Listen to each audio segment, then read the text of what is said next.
I mean, Excuse me, can I just remind members of the committee that there will be papers in the members' room to catch up on before the start. We have only got about 6 minutes. Thank you.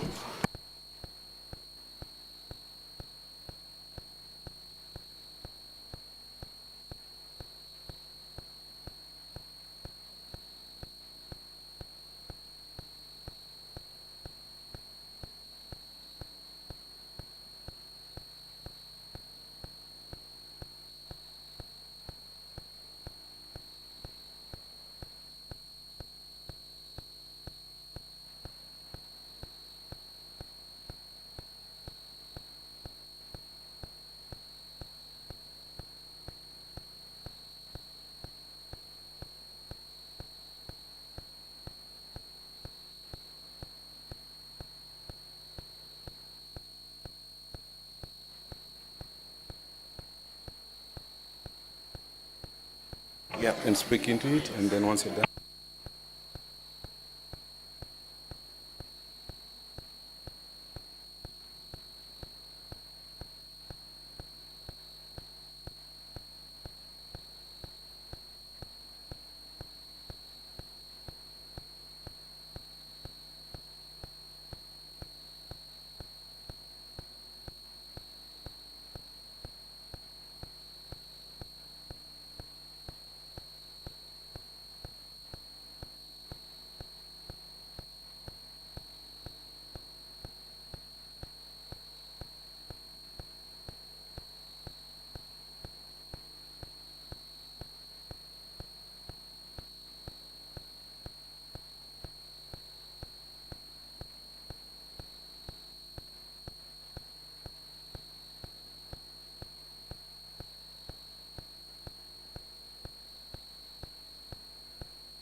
Just a note to members, it is, and those watching online, it is 7 o'clock, but we are just pausing for a few minutes while a few more people are arriving. Thank you.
Just to let you know, we will be starting in 5 minutes. Thank you.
If people could take their seats, please.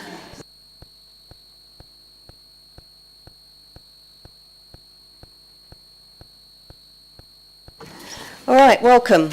Good evening and welcome to this meeting of the Planning Committee, including those watching online. If the fire alarm is activated, please vacate the offices via the stairs, either through the security door to my right or opposite the lifts in the foyer. Please do not use the lifts. Please assemble in Hawley Square on the green, where officers will assist and advise when it is deemed safe to return to the chamber. Does anyone intend to film or record audio of the meeting? Nobody, thank you.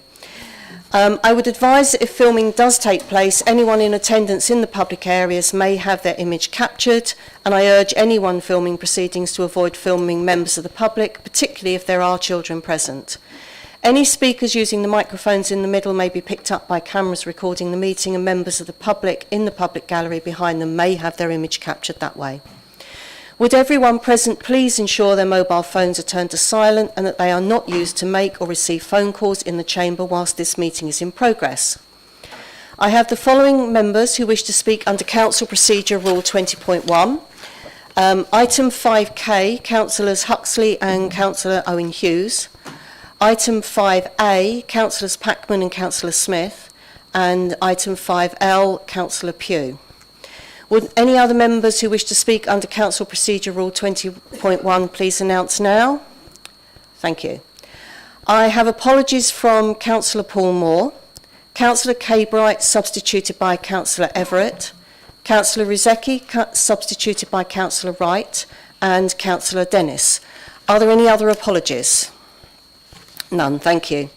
Are there any declarations of interest? Yes. Councillor Everett. Would you like the list, Chair? I'll give you the list because on behalf of the others. So just to be clear, I'm declaring an interest as a member of the Cabinet because these are Thanet District Council related applications, and there's quite a few of them. 5C, 5D, 5E, 5F, 5H, 5I and 5J. I think that's the complete list. Did you say 5F? Yeah, I think so, yeah. Well, if I didn't, I'm adding it now. Thank you, and I'll take that list on behalf of the other Cabinet members in the room who are indicating. Does anyone else have any other declarations of interest apart from those covered? Thank you. Right, do members agree that the minutes of the Planning Committee meeting held on the 19th of March be approved as a correct record? And do I have a proposer, Councillor Orban, and a seconder, Councillor Keane? And do members agree? Thank you. Okay, I just need now to announce a change in the agenda. So we're very aware that we have a large number of people in the gallery, as well as people downstairs who were not able to join us in the gallery because we ran out of seats. We are going to bring forward the item for the Sanclue forward into the agenda. The first item on the agenda is still the return of the item from last month, which is Porthole Lane, and then we will go into the Sanclue as the next item after that. So I think that's it. There we go straight into the planning officer now outlining the report for Porthole Lane. Thank you. Thank you, Chair. So this is a returning application following the site visit which took place on the 4th of April. This is the application for an outline application for a 60-bed care home with all matters reserved. So the main issues that have been looked at in the past two planning committees related to the principle of development, the impact on the listed buildings, highway safety, as well as the impact on trees and biodiversity. The last report that came back to members last month was looking at potential reasons for refusal around the removal of trees, the impact on the previously conditioned woodland management plan for the wider site, highways impact and impact on heritage and conservation related issues. So this is the site in red on the roundabout on Porthole Lane and Ramsgate Road. So members visited the site to look at the extent of the hard surfacing that's on the site at the moment, as well as the impact on the trees. So just to show members some photos of the site, this is a view of the site. You can see the roundabout is on the left-hand side of the image that we were just seeing on the site plan. This is looking towards the listed cottage, which is grade 2 listed, so which is set down from Porthole Lane and is obviously behind tree cover. So if you're looking down the access, you can see the cottage there. This is taken on the site itself, showing the extent of the hard standing with the remaining structure on the right hand side. This is looking towards the area of trees that are to be covered by a new woodland management plan, which is part of the planning conditions at Annex 2 of the report. The sycamore tree that is in the foreground of the photo is the tree that is proposed to be removed, one of the 2 trees proposed to be removed as part of the proposal. This is an image that members looked at on site. So for those that didn't attend, this is a Google Street View image showing the previous building which was on the site, to just show the fact that there was development at the front of the site when it was part of the wider estate of Westwood Lodge. So this is the existing site plan showing the extent of hard standing, which we just saw the photo of. Then what's been provided is an indicative site plan showing how a building could be accommodated on the site, and showing the main proposed area where the access would be, so off the road that links into the dwellings that were approved in the previous outline application, which came through appeal. This is indicating that there's the ability to provide 18 parking spaces as well as some accessible spaces as well, with a bin and cycle store to the rear. The building, because of where the trees are on the site, would likely be in this form when it comes forward at reserve matter stage, just because of where the building could be on site. There's also a water main that runs along the front, along Porthole Lane, which creates a buffer strip at the front of the site, so you wouldn't be able to build in that area. So in the previous reports, we've looked at the fact that there were amended plans submitted during the course of the application. So whilst appearance is reserved until a future application, we did have to look at the scale of the development because of concerns from officers about the impact on the listed building that we looked at the cottage. So this indicates where the number of beds has been reduced from 66 to 60, to reduce the scale of the development on the edge adjacent to the road that comes off Porthole Lane. Again, these elevations are just shown indicatively, so they may not resemble what comes forward. However, the reason why this has been included is to show how it would relate to this parameter plan. So this is part of the planning conditions, which would limit the development in the yellow strip to be 2-storey, with the potential in the orange area for a 3-storey development which is 2-storey but with rooms within a mansard roof. It also shows in red the area where the vehicular access would be, and then this hatched green area would be an area for additional landscaping, with the wider green area where the trees are to be retained as is now with the woodland. So in terms of the woodland management plan issues, members walked around the site and were able to ask questions of the applicant, specifically the arboricultural consultant who had written the woodland management plan that's been submitted with this application now. That is the same author that wrote the original woodland management plan for the wider site as well. It is considered that by virtue of the planning conditions in Annex 2, that the trees that are currently on site would be able to be retained and enhanced to the same level as was approved via condition through the reserve matters application for the 153 houses to the north of this site. But just to confirm, the sycamore tree would be removed that I identified on the photo, which is the area in red. There is also another tree which is T9, which is to be removed as well. But there is, so that's the sycamore tree, just to show. So it's quite a prominent tree, but within the wider group of trees, it doesn't have an individual impact, and obviously is a non-native species. There is, as part of the woodland management plan, as mentioned, there are proposals for wildflower planting, which again matches what was in the original woodland management plan. There is also a new pond that's to be proposed within the area of woodland, as well as various provisions which are made, and you can see that in, I believe it's Annex 3 in the report.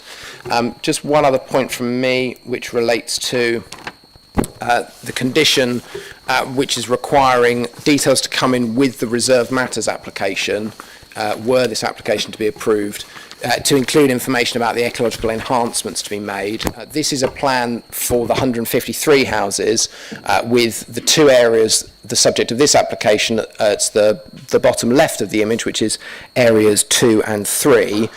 There are a limited number of enhancements that were originally proposed in this area. However, there is a requirement that additional enhancements would be provided, and indeed members that visited the site will have probably seen that there were various sort of boxes, bird boxes, etc., that had been put on various trees around there. So we do consider that the conditions would be sufficiently robust to provide the ecological enhancements across the site, as well as conditioning the woodland management plan, and therefore the recommendation for the application is to approve subject to the conditions in Annex 2. Thank you, Chair. Thank you. I move that the officer's recommendation is adopted. Would the Vice Chair please second? Seconded. Thank you. I'm going to take speakers from those who were at the site visit first. I already have an indication from Councillor Garner, so I'm going to start with Councillor Garner and then thank you. Thank you very much. Yeah, those of us who, this is as you say, this is the third time this has been back to us, and those of us who've sat on both of those committees, I think it's fair to say, and I'm sure other members can contradict me if they think I'm wrong, but it's fair to say that there was a pretty large majority of us who had significant concerns about this, that meant that we didn't vote to approve the application. So it was good to go to have the site visit, and there were 5 or so of us who went to the site visit. It did help me, the site visit, because you'll know one of my concerns about this was about the previous woodland management plan not having been implemented. And I don't want to go with those of us who are in understand what I was talking about. This is Area 3, the woodland management plan laid out a plan for what should happen in this Area 3, and it hasn't happened. One of the things that has been mentioned at the two previous committees has been that there was never any intention to remove the concrete hard standing. That is concrete hard standing at the moment. So that was one of the specific questions I asked the applicant while I was there, because there was a sort of a dilemma about, well, how is this area, as part of the original woodland management plan, going to be returned to an area of high value tussock grassland for birds, reptiles and mammals, and replanting of trees if that was never going to be removed? Well, it turns out that actually this application will mean that it is going to be removed. So the lack of removal of that concrete hard standing isn't a stopper for the previous woodland management plan being implemented.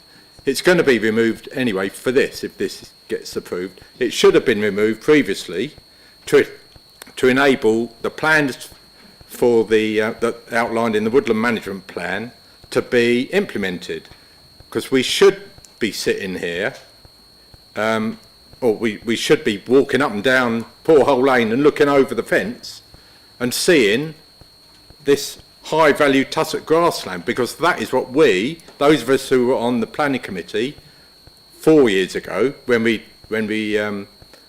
considered the reserve matters for the original application to build 153 houses there, which we went through a lot I will say, heartache about, because it wasn't a particularly easy one to approve, but we did approve it, and we approved it with this woodland management plan. That woodland management plan hasn't been implemented, and I'm still, obviously I am going to listen to what everybody has to say. Maybe one or two will be able to change my mind, but I am currently not minded to vote to approve this application. Thank you.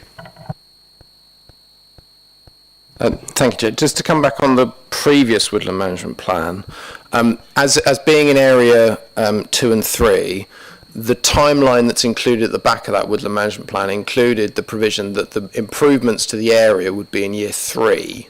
So the first lot of improvements that would be made would be around where the houses are, and that this area would come forward in year 3. Year 3 is, as was described on site, it's the summer, basically, is when that work would start.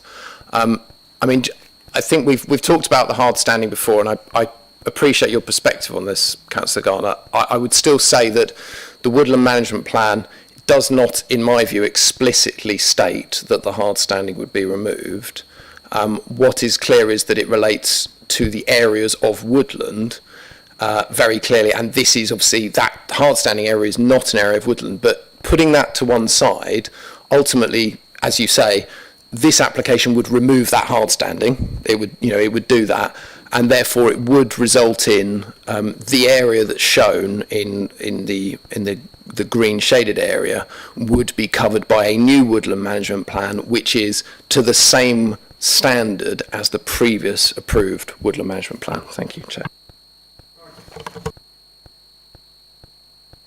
Yeah, I'm very conscious we've got an extremely long agenda tonight, so quickly, if possible, please. Councillor Matterface. Thank you, Chair. I was also on the site visit, and I'm glad I went, because what hadn't been made clear was this is technically a brownfield site, because we saw the photograph which Ian put up of farm buildings. So it is a brownfield site because it was classed as a farmyard, because it was a piggery. So that was something that was cleared up on the site.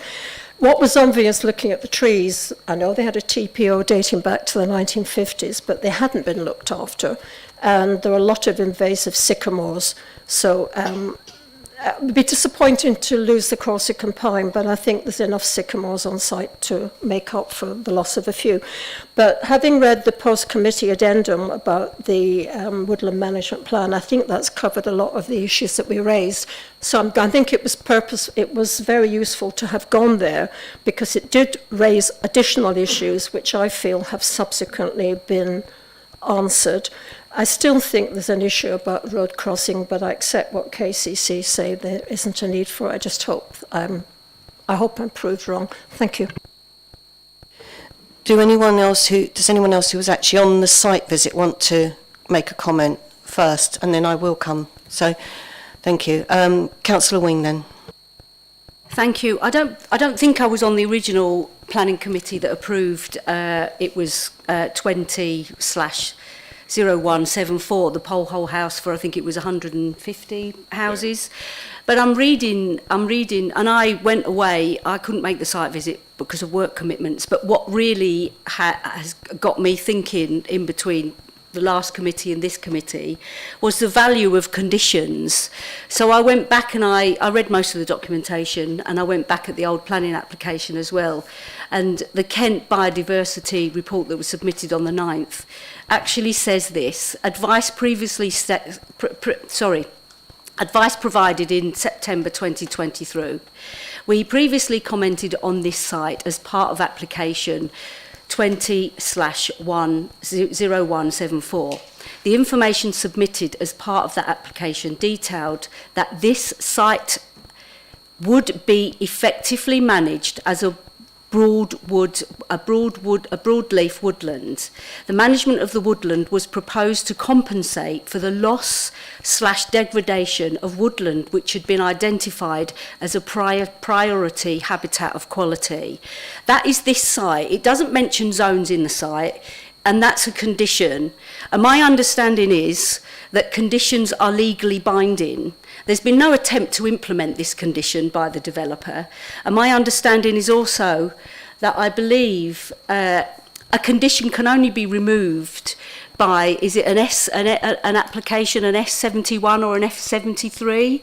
So what I don't understand is why this has even come to us, because there is a legally binding condition on that entire site that should be managed as a broadleaf woodland.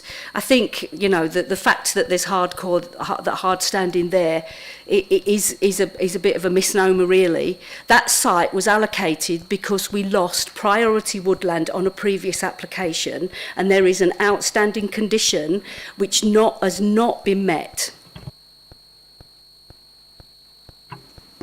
Thank you, Chair. Just on the procedural point, when there's an application which is approved with conditions, to remove conditions on that approval, you would have to submit a Section 73 application to vary or remove those conditions. That doesn't preclude an application for part of that site coming forward for a new proposal. You can still make that application, which is why that's, you know, in this instance that's what's happened, and that application always has to be considered on its merits and with regard to the statutory development plan, in this instance the Thanet local plan. So it still has to be considered on its merits, which is obviously what the report lays out. It's, you know, the tests against the policy framework. And ultimately, cases have obviously given a number of comments on this application in regards to the issues that you've raised. Councillor Everett. Thank you, Chair. And I have to be respectful to members who've been through this application on 2 previous occasions and not been able to reach a conclusion and had a site visit.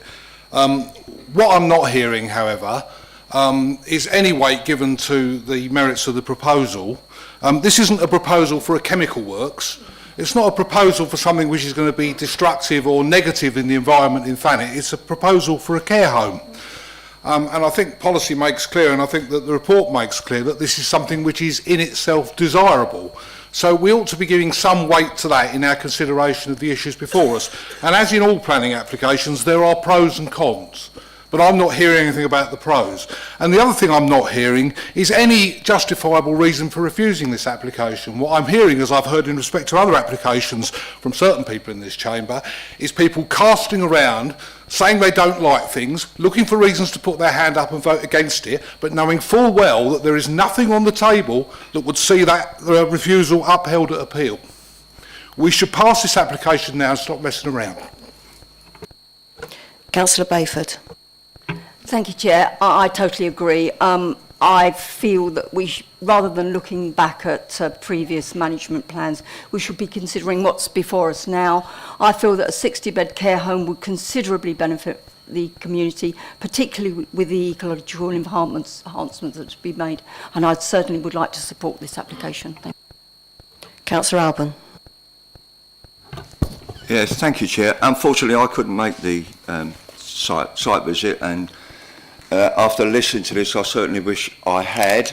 I must admit that I was with Councillor Garner in relation to the previous application and the siting of and the removal of the hard standing. However, I think Mr. Livingstone's come up with something that I certainly wasn't aware of, and is that the Area 3, if this on this location was to, the hard stand is likely to have been removed this summer, on the 3rd year, and as has just been stated, there's no problem with any application being submitted.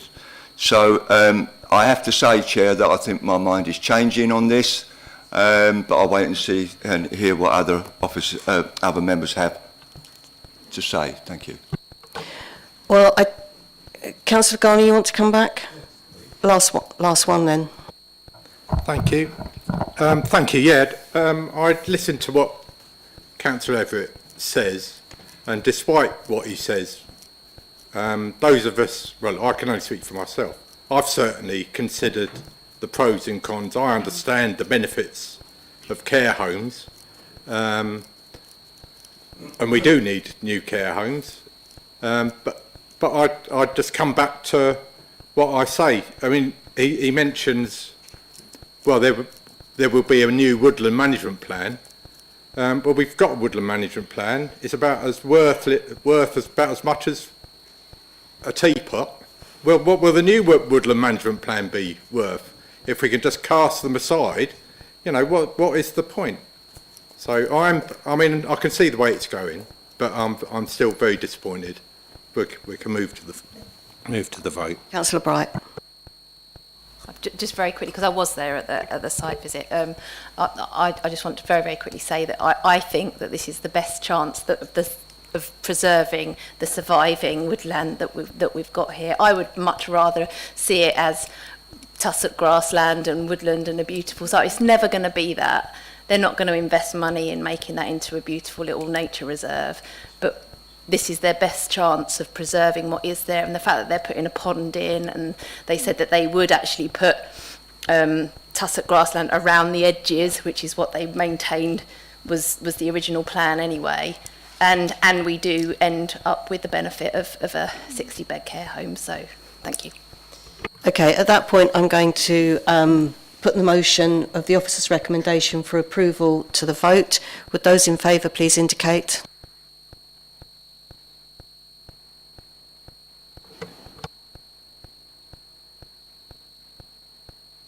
And those against? Thank you, that's carried.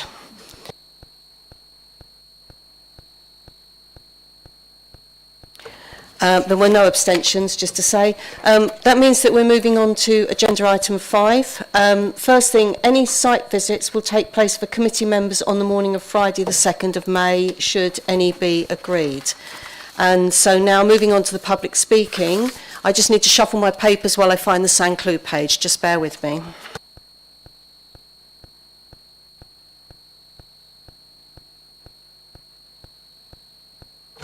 You're determined to confuse me tonight. So it's agenda item FK, Sanclue Victoria Parade. Public speaking. First, I have speaking for the application, Ms. Hema Kanani. Would you... Yeah, thank you. You have 3 minutes, by the way. Thank you. Good evening, Chairman and members of the Planning Committee. Thank you for the opportunity to speak this evening. My name is Hema, and together with my sister Rena, we proudly co-own the Sanclue Hotel. Our family has been at the heart of this business since March 1989, and over the decades we've continuously invested in both the hotel and the Ramsgate community that surrounds it. Ramsgate isn't just where we work, it's home. It's a place deeply woven into our family's history. Our late father, whose ashes now rest here, made this town his home. Everything we do at the Sanclue is in honour of that legacy and in support of the place that he loved so dearly. As many of you know, the Sanclue is more than just a hotel. Alongside our restaurant, we proudly host weddings, corporate events, and provide a welcoming space for local community gatherings and charity initiatives. Since reopening at the Sanclue in 2022, we made a clear pledge to invest in our community and keep money circulating locally. We remain committed to that promise every day. We actively seek out opportunities to collaborate with local businesses across sectors. This approach not only strengthens our local economy, but also allows us to move away from the reliance on corporate chains like Choice Hotels, ensuring that our business remains truly independent and community-driven. Today, we employ over 31 local staff members, source much of our produce from nearby suppliers, and work with local tradespeople to care for our beautiful Grade 2 listed building. We are keen to continue to offer our support to the local economy in Thanet by providing a much-needed asset not only to Ramsgate but the whole of Thanet. We are extremely passionate to ensure that the hotel continues to thrive into the future. It has been highlighted in our heritage report that a hotel has been on this site since 1890. The hotel once occupied the garden area, which is the subject of this application, until it was destroyed by fire in 1928. My father secured planning permission in 2000 and 2005 for a similar 5-storey extension. Unfortunately, due to his health reasons, the planning permission was not implemented. I would like to highlight that the local plan, paragraph 9.2 to 9.4, confirms that Thanet is lacking in hotels at the top end of the market, and there is also a shortage of family accommodation, the local plan encourages decision makers to provide a new and to perfect tourist accommodation of all types for all budgets and to attract a range of staying visitors to the area. Our proposal will help meet the unmet demand of top-end service holiday accommodation. Members must be fully aware of the unmet demand of housing in the district, and this proposal will provide good quality flats sustainable for small family couples in a highly sustainable location on a brownfield site. It will help to ease the continuous pressure on releasing greenfield sites to Thanet for housing.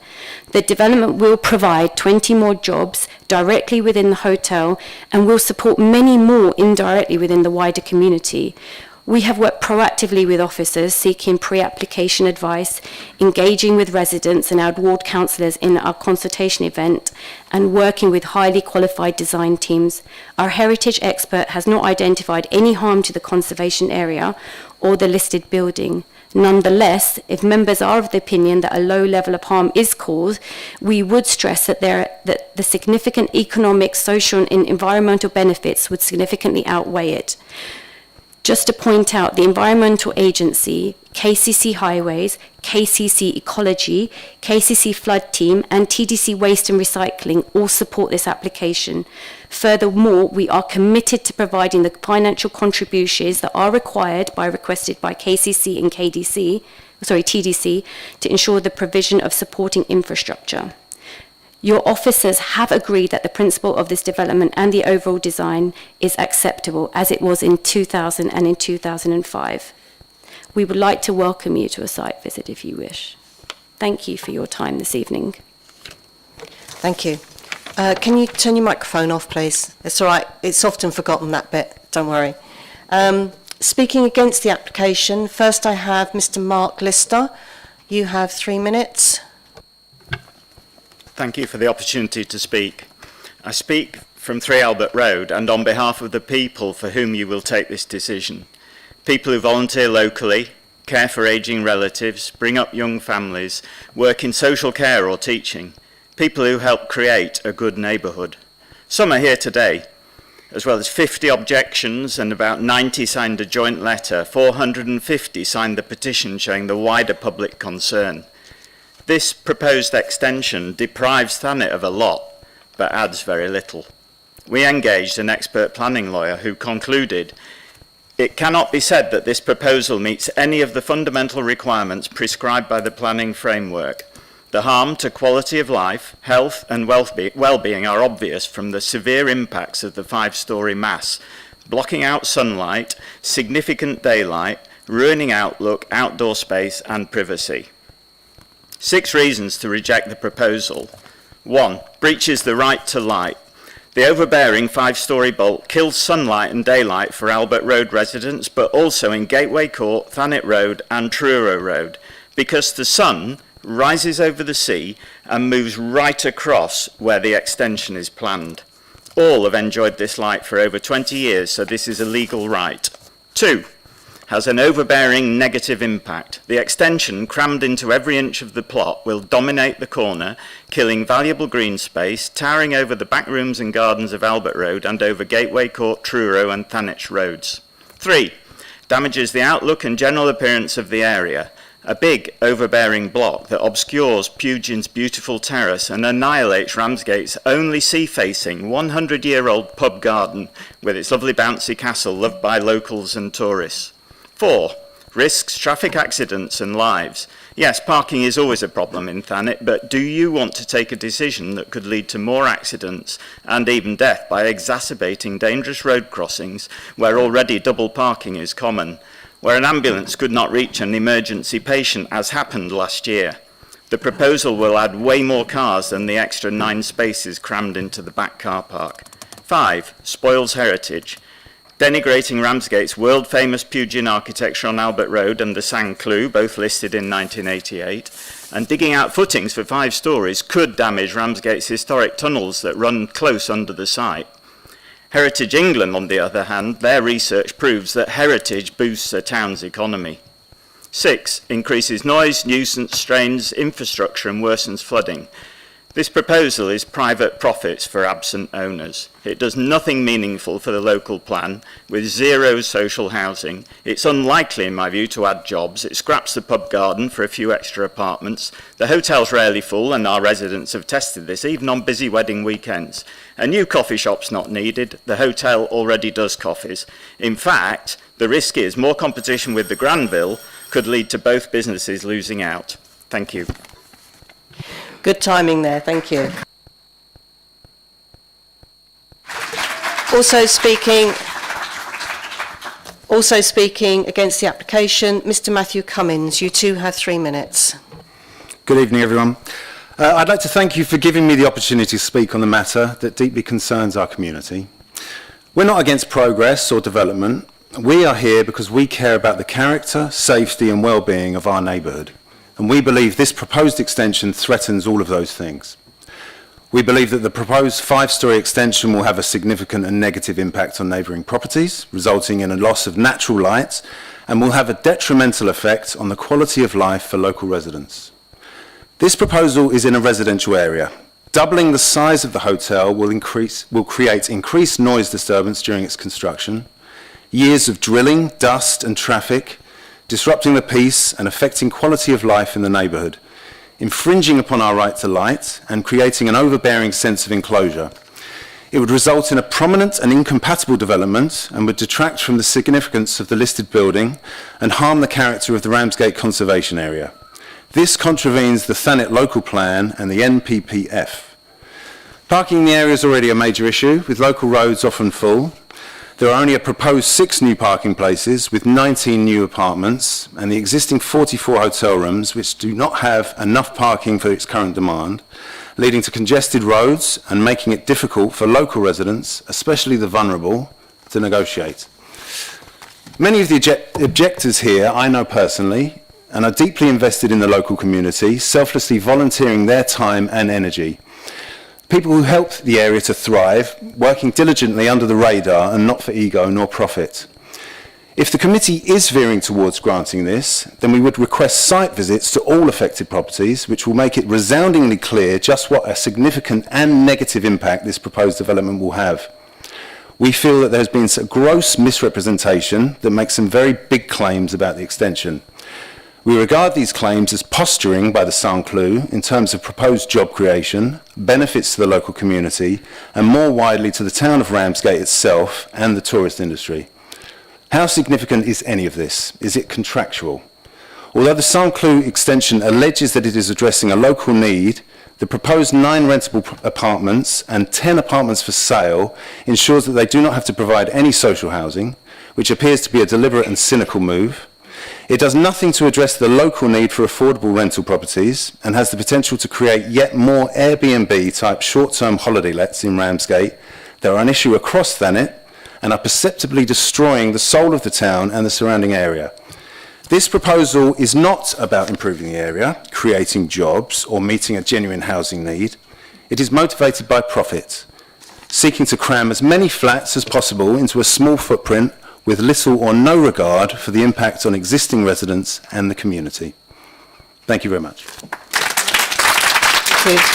Speaking under Council Rules 20.1, I have Councillor Huxley. Thank you, Chair. I wish to object to this planning application following on from a very large number of emails and phone calls that I have received from local residents expressing their concerns about the development and the negative impact that it will have on their health and well-being. To date, 458 people have signed the online petition against the extension to the hotel, and as you can see from the number of residents here tonight, many people are very worried about the impact this proposal will have. There have been a significant number of objections registered on the TDC planning portal, and the small number of comments supporting it are mainly concerned with the planned installation of swift bird boxes, which, while welcome, isn't a planning issue. The size and scale of the 5-storey extension will have an adverse impact on the neighbouring properties in Albert Road, Truro Road and Thanet Road, particularly for the residents living at 3, 5 and 7 Albert Road, which is a Pugin design listed terrace. The rear of the proposed hotel extension will be only 1.2 metres from the garden wall of 3 Albert Road, and the height of the extension will dominate these houses and their gardens, giving a sense of enclosure. There will therefore be a significant loss of light at 3, 5 and 7 Albert Road, both internally and in their back gardens. And this will be much worse in the winter months, obviously. These issues have not been properly addressed in the applicant's daylight and sunlight assessment report. No light readings were taken in the houses or gardens of these properties, and the confirmed loss of light in the bedrooms has been downplayed. The planned extension does not match the existing building, which is Grade 2 listed. This is most clearly seen in the window design and materials to be used, and the introduction of glazed balconies and the glazed link between the two structures.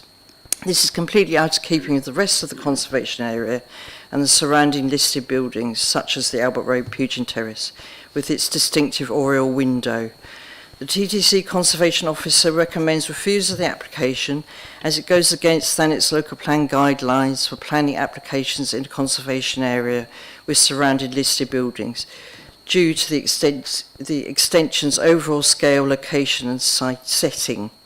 The TDC Planning Officer also recommends refusal because any benefits of the development are significantly outweighed by the harm to the character and appearance of the existing listed building in the conservation area, as well as the living conditions of the neighbouring property occupiers. Therefore, I ask the Planning Committee to refuse this application tonight on the grounds of the proposed development's impact on neighbours, sense of enclosure and loss of light, all of which are contrary to Thanet's local plan policies on sustainable design, which is QD01, general design principles, QD02, living conditions, QD03, and development in a conservation area, which is HE02. Thank you. Thank you. Also speaking under Council Procedure Rule 20.1, I have Councillor Owen Hughes. Thank you. I've actually just come back from the Sanclue. I was there having a coffee with a friend. It's a nice place. It's a nice place. It's safe, and I've known it for many years. So I've no issue with the actual place. But here we go. The fact that it's how the hotel used to be in 1890 is at best irrelevant and at worst spurious. We used to beat women with sticks no thicker than a man's thumb. We don't do that anymore. We used to push small boys up chimneys. We don't do that anymore. It's an insufferable position and wholly undesirable, say, a large group of residents. A large group of residents. This proposal is brutal, suffocating proposals which will take not only views, doesn't matter about views, I understand, we're not entitled to those, but will take away sunlight. Doesn't matter about sunlight, I understand, we're not entitled to that, but it takes away their light, and that matters. These residents have a right to light. Now, I'm generally unsympathetic with residents buying properties near leisure properties. They know the deal. They know what they're buying into when they buy their property. But these residents didn't know because it wasn't there when most of them bought their properties. They didn't see this coming, so couldn't have made a true informed choice whether to live there or not. Now, no one wants to impede business in Ramsgate. I certainly don't. As a councillor, I certainly don't. No one wants to halt progress. But this is slaughtering the ordinary and reasonable expectation of our residents enjoying their home and immediate environs. Now, I take issue with the applicant when she says members must be aware of unmet housing needs. Don't tell us about unmet housing needs. We see it and hear it every day. I find that extremely patronising. This has and still is causing insecurity and untold and unnecessary stress to these residents. The proposal is too harsh, too strident and too unreasonable to be allowed to be granted. And so I respectfully ask this committee refuse this application. Thank you. The Principal Planning Officer will now outline the report. Thank you. Thank you, Chair. So this is the application site outlined in red. We have Victoria Parade running along here, Truro Road to the rear of the site, Albert Road on the left-hand side, and Thanet Road in this location here. So this is an aerial view of the site. So the Sanclue sits in this location here. This is the open space garden that's been mentioned, the car park in this location here. So again, just another view of the site. So looking at the front of the Sanclue, excuse me, from Victoria Road, these are the properties in Albert Road that have been mentioned, and we're going to have a look at some photographs of the site. So we're going to start in Truro Road, work our way around Thanet Road, onto Victoria Road and into Albert Road. So this, as been mentioned, is looking at the site from Truro Road. So this is the rear of the Sanclue. This is the space where the proposed extension would go. These are the rear of some of the properties in Albert Road. And these are properties that sit at the other side of the car park in Thanet Road. So this is, again, is a view of the from Truro Road. So these are the properties that sit behind the car park of the Sanclue, which is accessed in this location here. So this is looking at that car park here. So we're in Thanet Road. They're the rear of the properties in Albert Road. And in that location here would be where you'd see the proposed extension. So we are now looking at the front, obviously of the Sanclue. So we're in Victoria Parade. You can see it's a large building, and you can see there is an existing single-storey extension in this location here. Moving further along Victoria Parade, so looking back towards the Sanclue, you can see the area here, and you can see the single-storey extension, and you can start to see the garden that's been referred to. And again, another view of the edge of the Sanclue, the single-storey extension, the open space, and the properties and extensions and bits to the rear that are in Albert Road. And again, we're now sort of turning into Albert Road, so you can see the application site here where the proposed extension would go. Number 3 Albert Road in this location here, and the Sanclue. And this is a view actually taken from the edge. So this is the edge of the single-storey extension we've seen in the other photographs that's attached to the Sanclue. So you can see the relationship between the garden open space that currently exists and the properties in Albert Road. And this is just another view looking from Albert Road. So you can see the edge of number 3 Albert Road there, and the Sanclue and the garden area.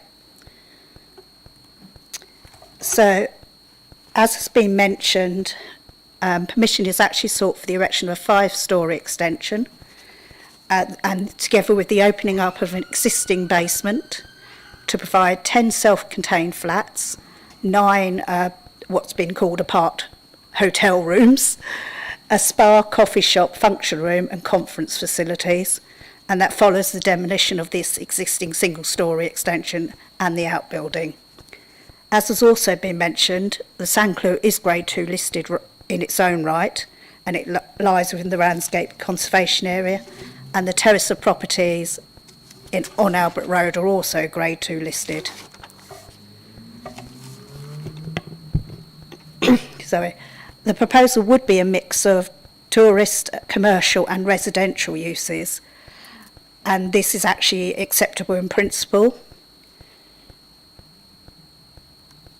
So just having a look at more detail of the actual proposal. So this is the existing front elevation. This is the front elevation as proposed. So this is the existing Sanclue. This is the link, and this is the proposed extension.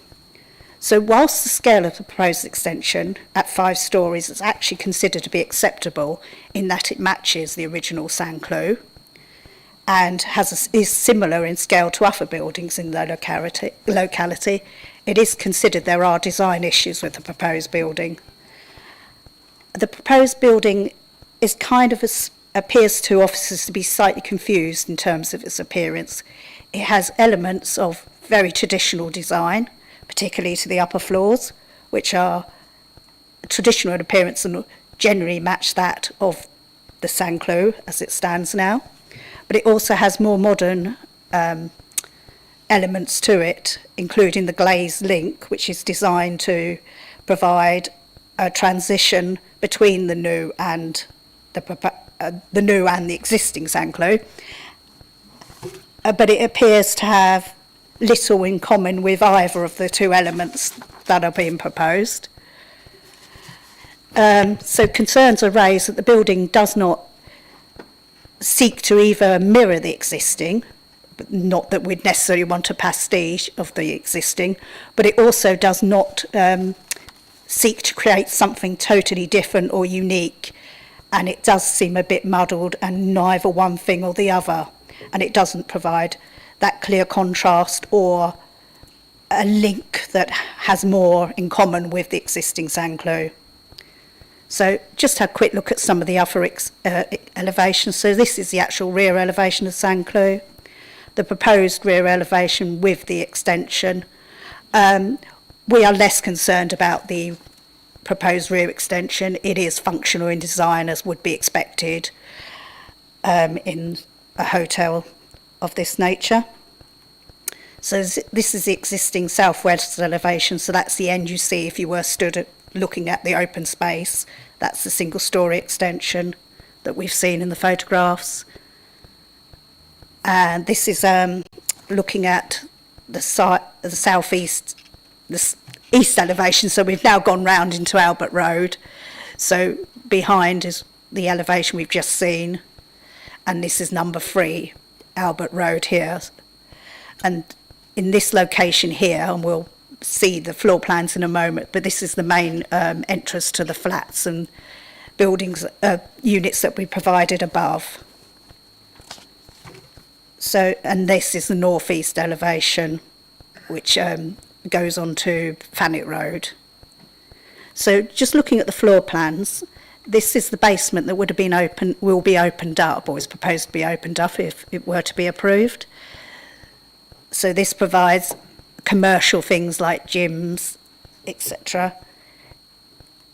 On the ground floor, it's slightly difficult to see, but this is the conference facilities. This was the glazed entrance that would be provided. This is the coffee shop that's been spoken about. Moving on to the first and second floor plans, they mirror each other. So the units in white are the residential units, self-contained flats, and the ones in green are the hotel rooms. This is the third floor, again the same distinction, the residential ones are white with the hotel rooms in green. And the fourth floor plan, again this shows these are the residential units in white. And this is the roof plan, so the existing Sanclue and the proposed extensions roof plan. So concerns are also raised about the impact of the proposal on the residential amenities of the properties on Albert Road in particular. The elevation facing Albert Road is staggered, and at its closest point the extension would be 1.2 metres away from the boundary, and at the furthest point away from Albert Road it would be 5.5 metres away. The extension would have an overall maximum height of 21.5 metres. So, as has been mentioned, the extension would be located directly to the south of the properties on Albert Road, and in a gap that has been established in that location since the fire, since 1928. The height scale and proximity of the proposed extension to the dwellings is considered to have a significant impact in terms of loss of light, overbearing and sense of enclosure. So it is recommended that the application is refused on that ground. in terms of the impact on the residential amenities of the occupiers of those properties adjacent to it in Albert Road. As has been mentioned, members, that there was planning permission granted in 2000 for a 5-storey extension as similar in the same location as now being considered. So this was the extension that was approved in 2000. The application was then renewed in 2005, but it, as has been mentioned, it was never implemented or built out. The consents, that the 2000 consent and the 2005 consent where it was renewed, are material considerations, but they are of a long time ago, and it is considered at this point in time that they do not relate to the current local plan or the current national planning framework, and that the application needs to be considered against. So whilst it accepted there are benefits to the current proposals, they're not considered to be outweighed, but to outweigh the harm, and it is recommended that the application is refused for the reasons set out in the report. So that's the impact on the listed building and the character and appearance of the conservation area, and also the residential impact on the residential amenities of the residents of Albert Road. Thank you, Chair. Thank you. I move that the officer's recommendation is adopted. Would the Vice Chair please second? Seconded. Thank you. Councillor Alban. Thank you, Chair. Obviously, there's great concern from the local residents, and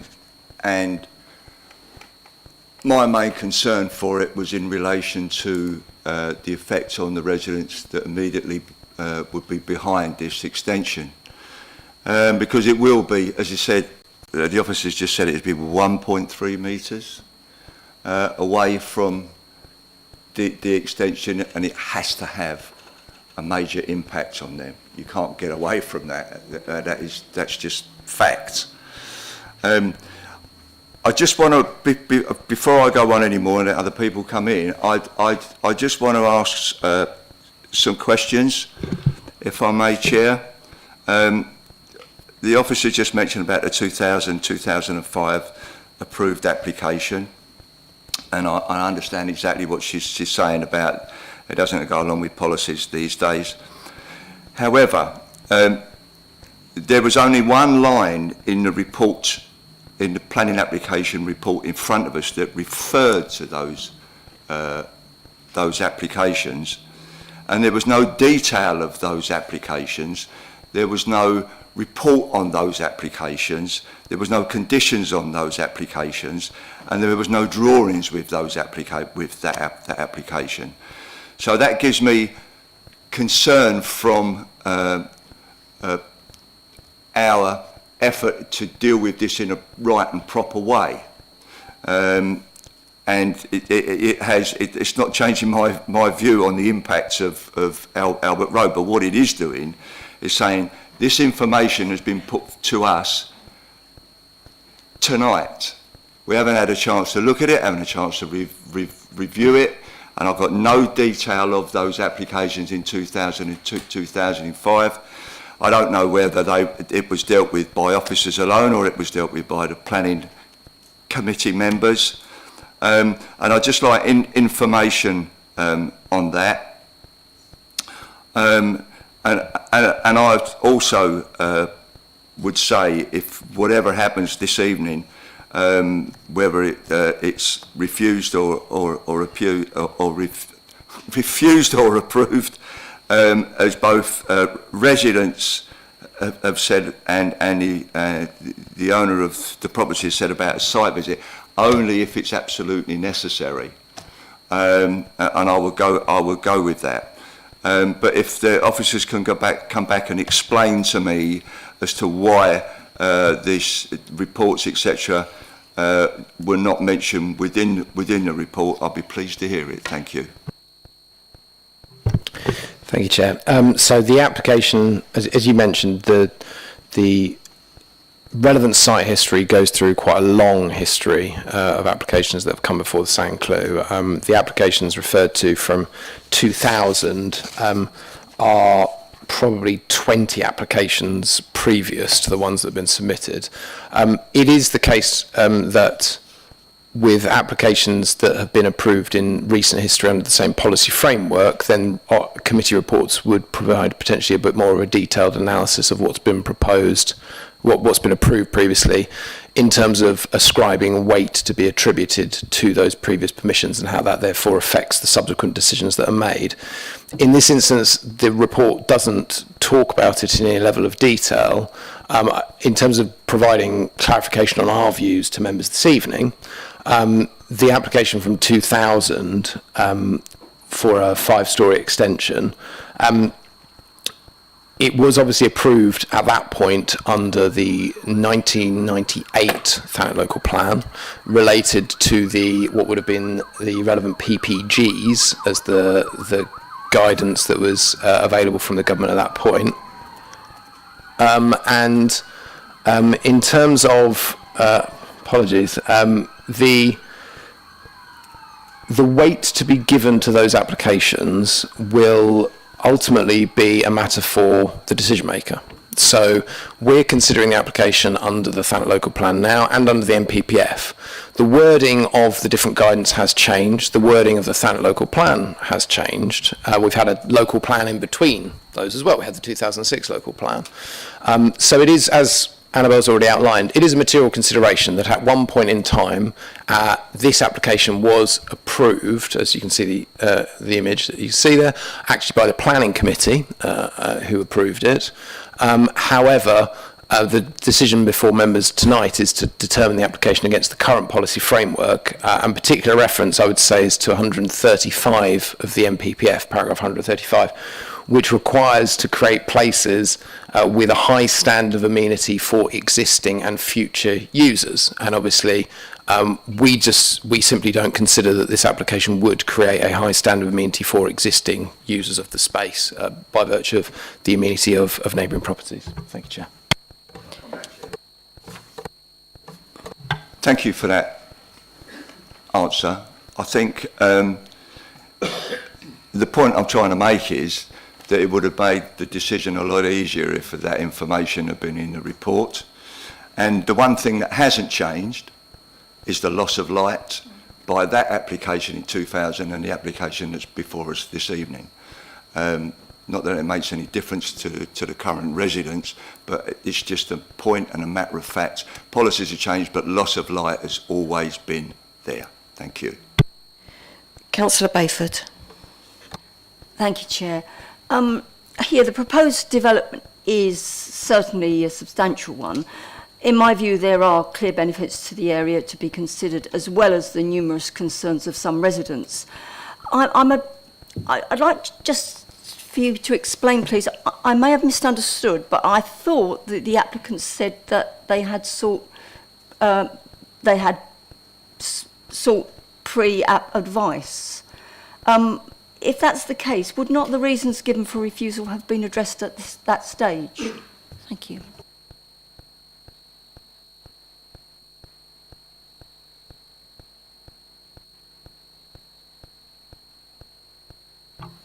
Thank you, Chair. Yes, pre-application advice was given about the application. So pre-application advice is a confidential process, ultimately, and it's up to an applicant to decide whether or not any letter that's given by the council is basically put into the public domain. Ultimately, we are obviously advising on the potential acceptability from an officer level about whether or not planning permission should be granted. We wouldn't show, for example, the plans that were shown in terms of then what subsequently changed in terms of, for example, the design of the proposal, in terms of the concerns that were raised. I don't consider from the submission that came in at pre-app to what's in front of members this evening that council officers have given inconsistent advice in terms of our concerns. Our concerns that we raised at pre-app were the same as the concerns that we've raised now. I believe the design has changed. I haven't got the pre-app drawing in front of me, but our advice has, in my view, been consistent at pre-app to planning application. Thank you. Councillor Wing, did I see you? Yes, I did. You're next. Thank you. Thank you. I mean, those of us that live in Ramsgate, and I suspect other people, know the Sanclue really well, and it's a, you know, it's a much loved and valued business that lots of people use. And I can see the merits for a business of actually the development on the other side, because it certainly diversifies the business in a number of ways, and probably makes the business more sustainable, which businesses are hitting businesses hard. But I think the location's the problem, the context of the location. So take that and put it in a more rural location, then I don't think any of us would have any problems. We might have some problems with the building not sitting well with the listed building. But I walked down this way today just to have a better look. I walked past it quite a lot, but just to go and have a look. Actually, they were cutting the hedges so they could get the better sea view on that grassland, which was interesting. And what strikes me is how the site has been absolutely filled completely, and the back of the building, I think the back of the building on that image shows that residents will just have a flat 5-storey brick wall most of the way up, I think, if I saw.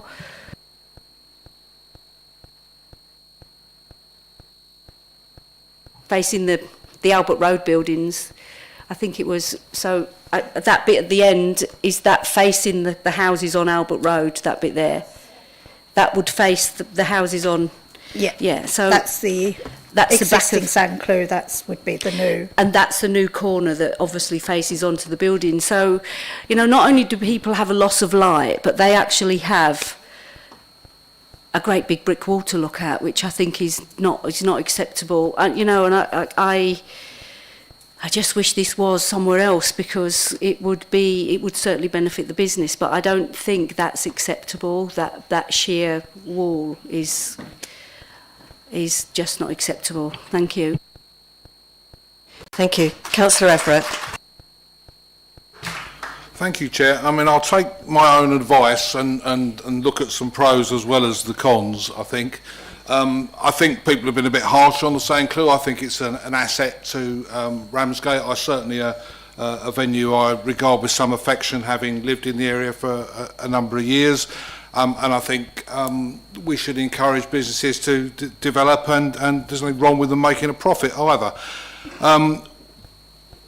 I will say one thing which is slightly bizarre about the report. It struck me, it's fairly trivial, but I think there's Kent County Council asked for a contribution towards books, including for Newington Library. I can only conclude that whoever wrote that has never been to Ramsgate, because I can't imagine anybody living in there going to Newington Library. The residents of Newington don't go there that often, I'm afraid. But it's certainly not the most likely library that they would visit, much as we'd like contributions for the library. There's a lot of things that concern me about this application. I think that we can see the Highways advice isn't going to support an objection on those grounds, but I know from living there and from using the Granville and indeed using the Sanclue that the parking can become a bit hairy there. There's some reference in the report, I think, to coordination of activities in order to limit the impact on parking. I think that's probably a bit unrealistic. So I think it's a problem, but it's not something that we're able to use as a planning argument. I don't like the combination of 10 properties for sale and 9 apart hotels. I mean, it smells to me awfully of somebody who's going to come back and say, now we're going to convert those into properties for sale, because they don't seem to have any physical distinction from the properties that are for sale, and it looks to me just like a way of avoiding the affordable housing rules. That may be unfair, it's just what it looks like to me. I've no idea how the 2000 application got passed, having seen the design on the screen, because it looks much worse than this one, which officers don't like. Overall, I think that the biggest issue for me, as for everybody else, is the impact on the neighbouring properties. It cannot possibly be acceptable. And I would struggle to believe that anybody's going to say anything which is going to persuade me otherwise before we reach a conclusion. There isn't any point in going on a site visit. We all know what the site looks like. We all know what the issues are. They are the design of the building as put forward and the impact on the neighbouring residents. And therefore, I don't think this has got much chance. Thanks. Thank you. Councillor Keane. Thank you. For me, this is just overbearing, and I think it's a shame that it appears to use up every single bit of space and be so close to the existing houses. I mean, this is a good business, it's a beautiful building, and I don't think the proposed extension does that justice, so it's not something I could support.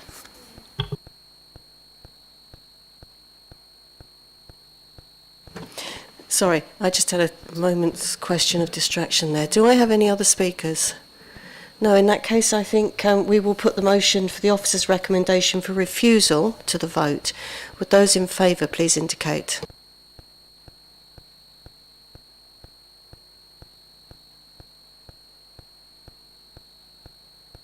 And those against? And any abstentions? So the recommendation for refusal is carried. Thank you.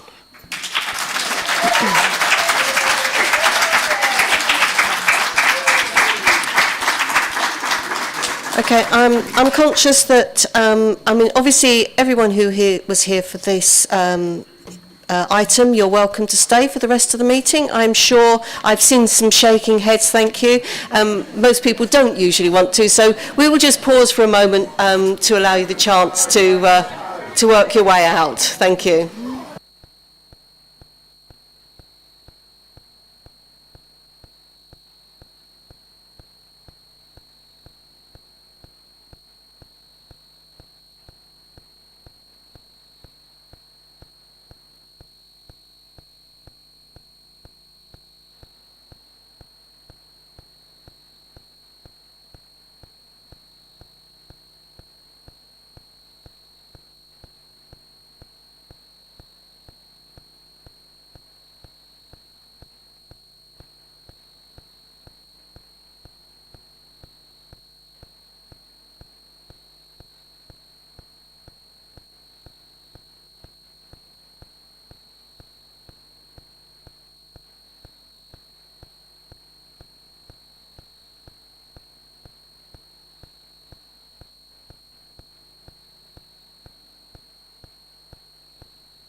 Just for members, very briefly, there were a number of people downstairs who couldn't get into the gallery because it was full. We're just making sure that there's no one downstairs for any of the subsequent items. So just...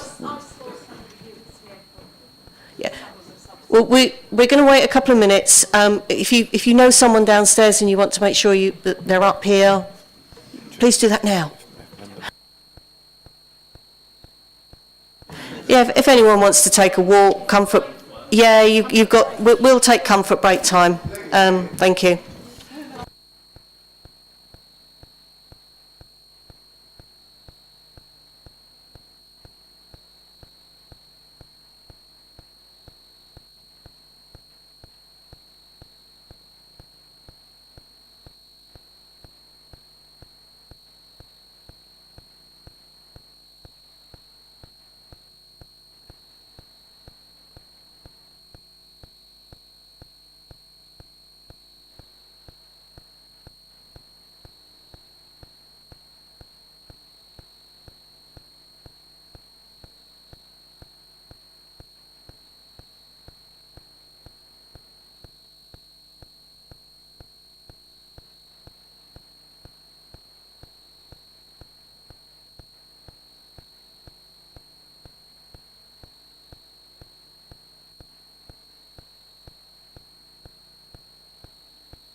Right. Okay, members, welcome back. We're going to move on to the Preston Caravan site, Preston Road, Ramsgate, agenda item 5A.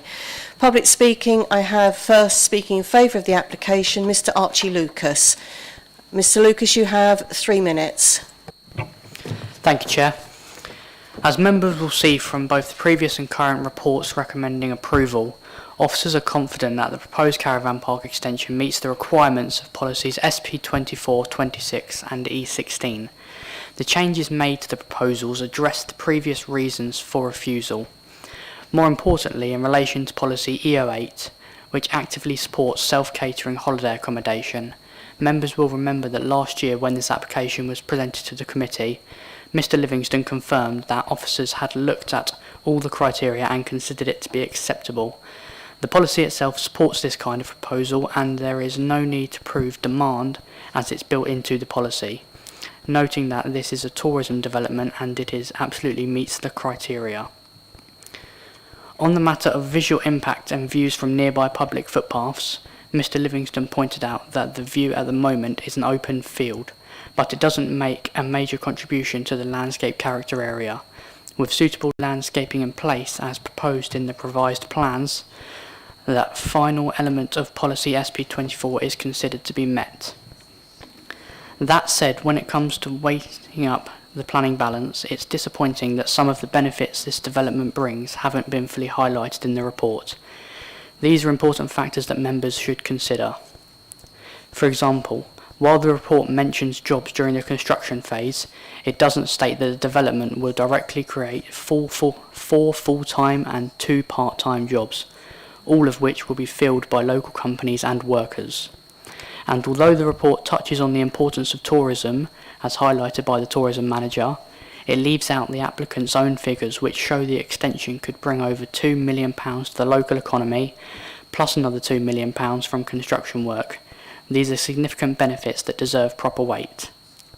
Furthermore, while the report notes a 19.2% biodiversity net gain increase, it does not highlight that this is almost double what's now required by policy, something else that should carry meaningful weight in the overall balance.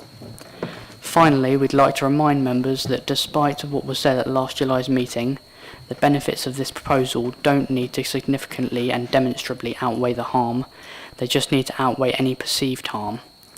In our view, which aligns with that of the officers, this proposed extension is fully in line with local planning policies and deserves full support. Thank you. Thank you. Speaking against the application, Mr. Graham Elliott. Again, you have 3 minutes. Good evening, and thank you for the opportunity to speak. My name is Graham Elliott. I've lived in Manston Village for 30 plus years. I'm here to speak against the proposed expansion of Preston Caravan site.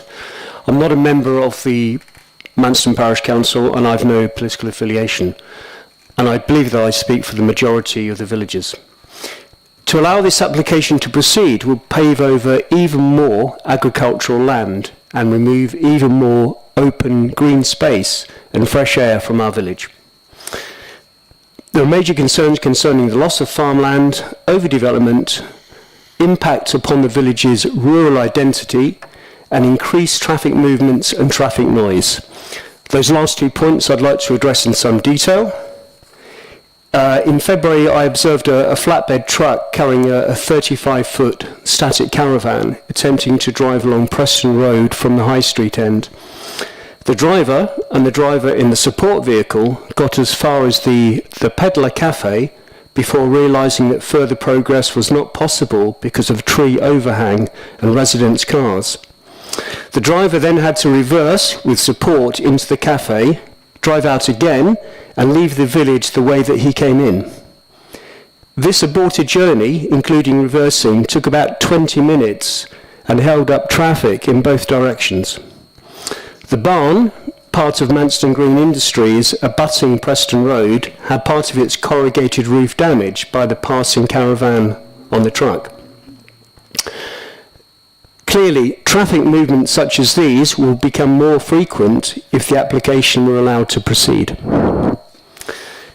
There are also infrastructure matters concerning NHS services and the QEQM hospital to be considered. In the last 5 years, we've seen 20 houses built at the Meadows along and near the B2050. St Stephen's Park, at the Hayne Road end of the village, will be another 40 houses. The Landings, on the other side of Hayne Road, will have 153 houses. And let's not forget the 785 houses to be built at Manston Green. There is also no small matter of Westwood 1 and 2 to be built at the reservoir end of Preston Road. That is 1,400 houses, 2 schools, a care home and retail space. The anticipated Humbers Mill proposal is for nearly 1,500 houses, all the way from Manston Court Road to the Margate Cemetery and Dump, the annihilation of more agricultural land. Manston is in danger of becoming a mere add-on to Ramsgate, Westwood Cross and Margate. The attractive semi-rural location of Manston that no doubt attracts visitors to the caravan site will be forever spoiled by this intrusive expansion. For the sake of Manston Village, please reject the application once again, and thank you for listening. Thank you. Speaking against the application, Parish Councillor Guy Wilson, you have 3 minutes. I have reviewed the document submitted by Mr. Elvidge, who is highly critical of this committee. I've also reviewed the Frost Farm application for all year-round residential occupation of static caravans to become a residential mobile home park in St Nicholas. You'll be discussing that later. May I please be very blunt and say that Mr. Elvidge has blatantly put the Preston Park application as though it is exclusively for tourism. It is for 100 or so units for all year-round permanent occupation, not tourism. Mr. Elvidge refers to rural tourism, making it acceptable. Do not be hoodwinked, please. He misleadingly refers to visitors to the site, but the owners are there all the time. He refers to holiday parks and campsites, as though Preston Park is in this category. It isn't. He refers to visitor expenditure and the spending power of visitors. This is totally misleading. He refers to the average national holiday park occupancy rate of 60%, as though it applied to Preston Park. It doesn't. He quotes the planning applications manager saying, "This is a tourism development and it absolutely hits the criteria precisely." This is utterly wrong. The manager is deluded. He mentions Councillor Albon, who thinks that Preston Park is for visitors who are holiday makers. With respect, Councillor, it isn't. He mentions Councillor Bright, whose views were that it is purely for holiday homes or caravans and literally somewhere for people to rock up and stay. With the greatest of respect, Councillor, this view is incorrect. Mr. Elvidge continues his inaccurate statements by saying that this will increase the availability of holiday caravans and self-catering tourist accommodation. He is trying to pull the wool over your eyes. He's bluffing and being dishonest. He refers to parking spaces for larger vehicles such as motorhomes and caravans. This is nonsense, as such vehicles will not be coming to Preston Park. Mr. Elvidge is deceiving you. He refers to such vehicles, motorhomes and towing caravans will no longer be parked on the highway. Councillors, they never have been. This is deceit in its boldest form. Large white vans are regularly parked in the road. They are owned by contractors, not holiday makers. Preston Park is the permanent residence for all its static caravan owners. Is this a breach of the planning consent? Last week I spoke to a gentleman as he was driving into the site. Thank you. I need you to stop. Your 3 minutes are up. Beg your pardon? Your 3 minutes are up. I've got three little sentences, if I may. Okay. Last week I spoke to a gentleman as he was driving into the site and asked him one simple question: is this a holiday park? And there was a one-word response: permanent. Councillors, please do not be deceived. This application is disguised to make you believe that it is a genuine holiday resort, but it is actually a wolf in sheep's clothing. I ask the committee to refuse this application once again. It would be a travesty of justice to do otherwise. Thank you. Thank you. I have, under section 20.1, Councillor Procedure, Councillor Packman. Thank you, Chair, and I thank officers for their thorough report and recommendation of approval. And after engaging with the applicant, I support the proposed extension of the Preston Caravan site to accommodate 110 additional caravans with associated landscaping, parking and biodiversity measures. This development will help boost local tourism and support the rural economy, and I welcome the inclusion of ecological enhancements, a habitat management plan, a sustainable travel infrastructure, ensuring that the site is developed responsibly. Careful planning conditions and a commitment to non-residential use will help protect the character of the area and maintain the balance between development and community interests. As already mentioned, it meets the criteria and policies. Thank you. Thank you, that was quick. Moving on, Councillor Smith. 3 minutes, of course. Thank you, Chair. I'll do my very best. Plans to extend Preston Park are discussed often and raised repeatedly at Manston Parish Council, where they draw audiences proportionately comparable to tonight's. Manston locals are concerned for the character of their village, as well as the well-being and safety of their community, in particular young children and all those who want or need to walk along Preston Road. I've left it to the gentleman to make a detailed case against the expansion of Preston Park, but as the ward councillor, I will express in general terms some of the concerns of local residents as I have heard them. Thanet boasts some of the best farmland in the UK, and the need for food security is increasing, so we must guard against its loss as far as we possibly can. The applicant's research has satisfied the planning department that there is no alternative site for expansion than the one proposed, and therefore no alternative to losing the many acres of Grade 1 best and most versatile agricultural land. I would respond that the alternative is not to allow the caravan park to expand. Residents are deeply troubled by the impact on the local highways, which will only be worsened if the park is expanded. Already, large transit vans obstruct visibility on what locals perceive as an increasingly busy and dangerous Preston Road. It is not clear whether the additional parking lots to be provided on site will accommodate those vehicles, nor has the applicant attempted to discourage this behaviour by his long-term residents. I also appreciate that the applicant's stated purpose is to increase the provision of holiday accommodation within a largely residential development, but that in no way reduces pressure on local roads, nor obviates the need to protect the glorious farmland that is, after all, an important part of what Thanet has to offer tourists. Thank you. Thank you. I'm just going to hand over to Mr Livingstone for a moment. Thank you, Chair. I just wanted to confirm for members that in terms of allegations made against the applicant's agent specifically, the members should disregard allegations made in terms of their thinking and only concern themselves with material planning considerations. Thank you, Chair.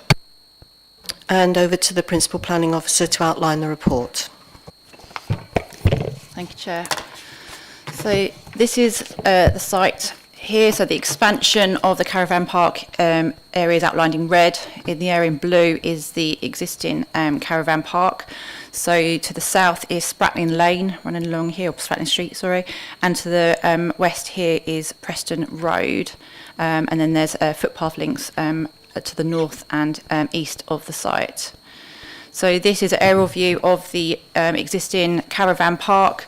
The proposal is to expand into this area here on currently arable agricultural land.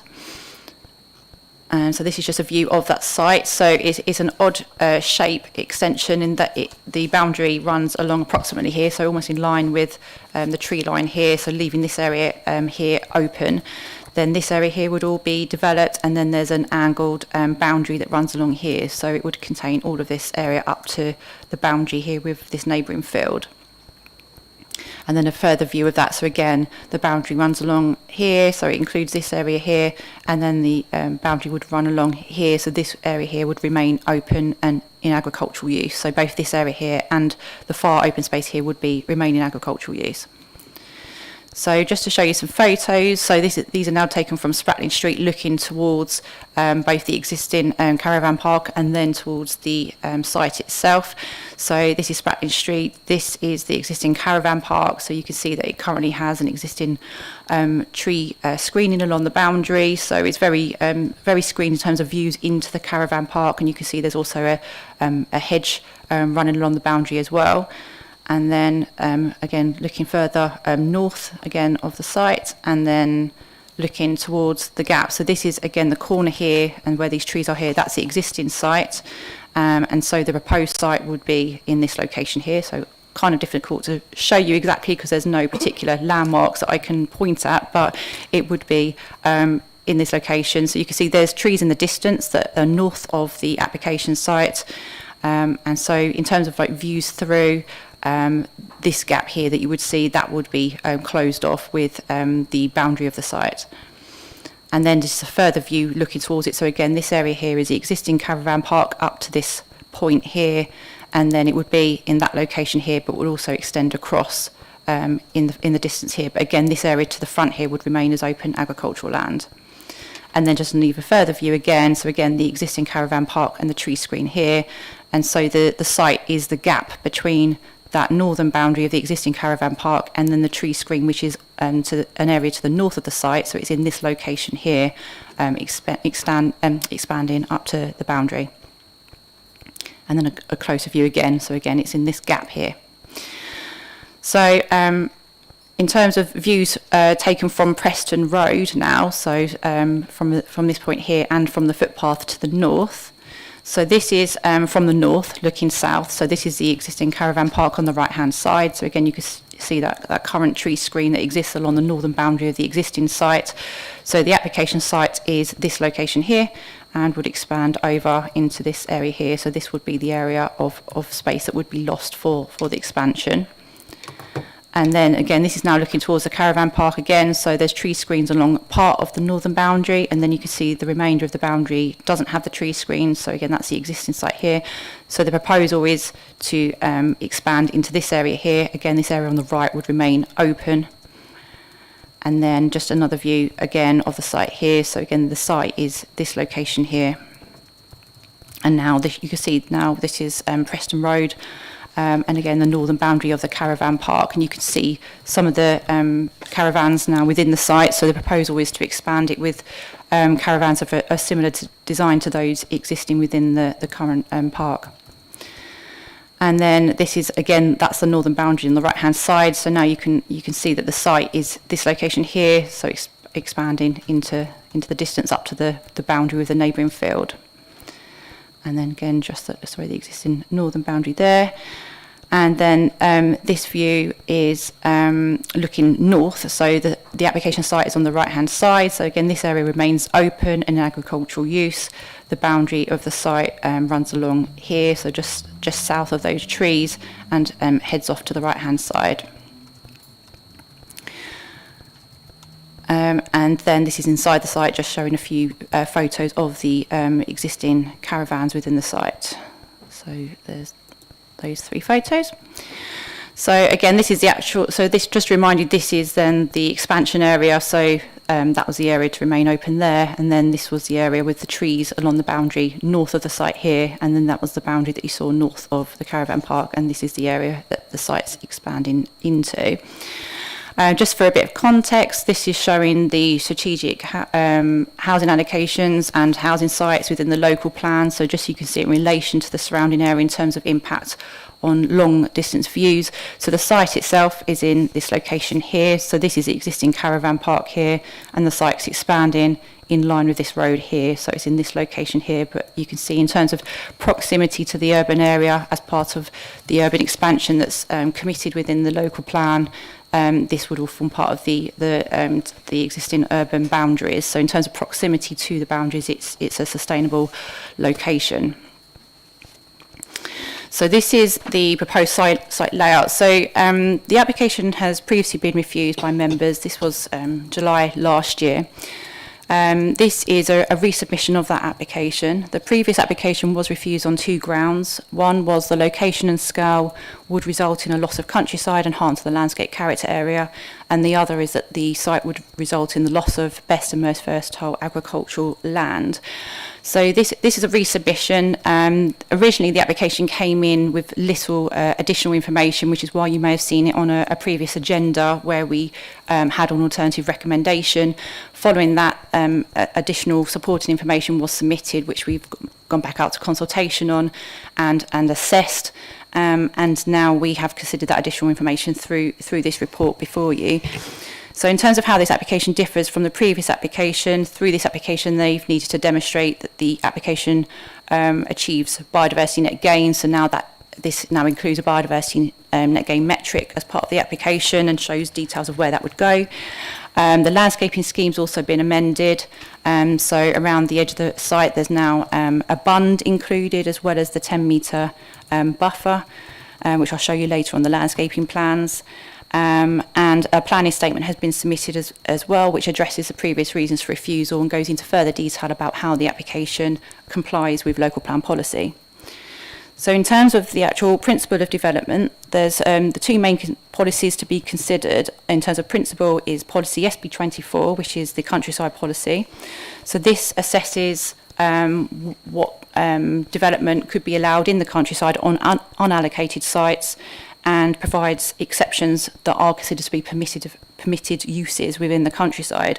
One of those is rural tourism and leisure development. So in terms of this proposal, which is for an expansion of an existing caravan park, it is considered that the proposal would comply with policy SB24 and therefore accords with that in terms of the principle of the development. The other relevant policy is policy E08, which is a tourism policy. And this supports development of self-catering accommodation, provided it's sustainably located and of a form, scale and design appropriate to its surroundings, doesn't cause unacceptable impacts on the local road network, and respects the local countryside. So again, in terms of the actual form of accommodation being provided, in caravans it is self-catering accommodation, and therefore subject to the assessment of that criteria that I've just mentioned. In terms of the principal development, it would be considered to be acceptable.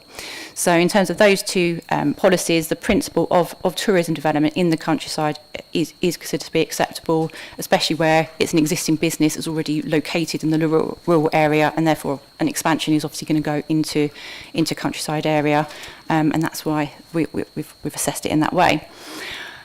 In terms of the planning statement that's been submitted with the application, a further justification for the expansion has been submitted. So in terms of why the expansion is needed, the applicant has confirmed that on the actual existing site, the size of caravans have increased over the years, and therefore they have lost potentially around 30 pitches of existing caravans in order to provide the larger caravans on the site. I know that members raised concerns or queries at the last meeting about how the site was currently used and how the proposed site would be used. So the applicants confirmed that in terms of the existing site, all of the caravans are currently in private ownership. So in terms of them being available for tourism use, it would be up to the individual owner to advertise that rather than the owner of the caravan park themselves.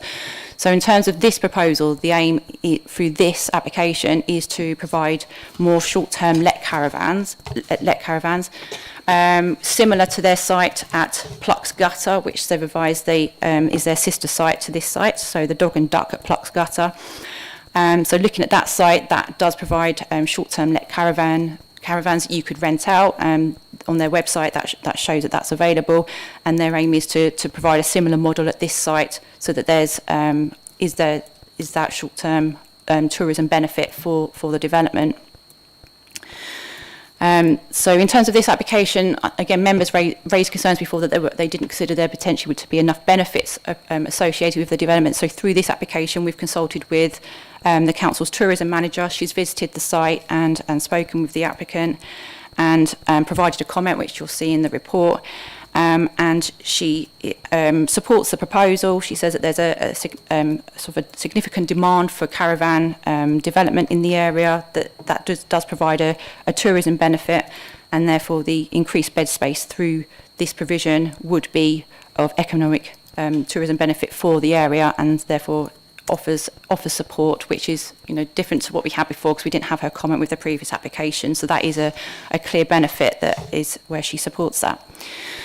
So in terms of the actual impact on the countryside, so members raised concern that there would be an impact on the countryside through the loss of the open space. As I said, the site is currently open arable land. The area here is in a different ownership to the application site, so this would remain in agricultural use along with the area to the south here. The site does lie within the Manston Chalk Plateau landscape character area. Through this application, a landscape visual impact assessment has been updated and 7 viewpoints have been provided.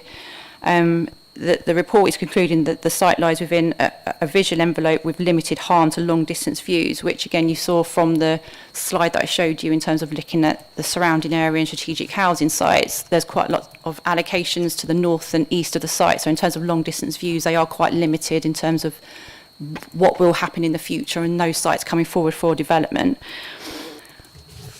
In terms of the actual impact from this scheme, obviously the landscaping scheme does look to provide mitigation. So I'll just move on to I'll just show you this first of all. So this is just the phasing plan, just showing how the site would come forward. So it's just the area to the south here and then moving north. So phase 1, 2 and 3 and 4. But the landscaping and all the buffer around the edge would go in first. And now this is the landscape strategy just in more detail. So this is showing the 10-metre buffer around all boundaries of the site. To the north of the site is an area that would be more of the biodiversity net gain area. It has areas of wildflower, it has hedgerows, tree planting, and then we have the woodland all the way around the edge of the site with a double native hedgerow planting around the edge as well. And then in addition to the previous application, a bund has now been introduced. So the bund would be to the north and the eastern boundaries of the site. It would be 1.5 metres high and would again help to provide additional screening of the development from the surrounding area. So this is just sections showing the bunds. So the bunds are here, and then there's a more zoomed in view because that was quite small. So these are the bunds in this location here. So these are 3 views showing how it would develop over time. So the top slide is showing the bund over a 1 to 2 year period and the tree planting around it over 1 to 2 years and the impact that would have. This middle one is showing it over a 6-year period and then the bottom one over a 15-year period. So again showing the depth of the 10-metre woodland screen, the hedgerow, the bunds. So basically as much as you can get to provide vegetation and screening around the edge of the development whilst also providing biodiversity benefits from that as well. And then this just is another section through the plan. So again, you can show it in a bit more detail so you can see the height of this in relation to the caravans that would be located within the site. And again here. So the other issue and the previous reason for refusal was to do with the loss of agricultural land. So the policy contains 3 criteria that needs to be addressed.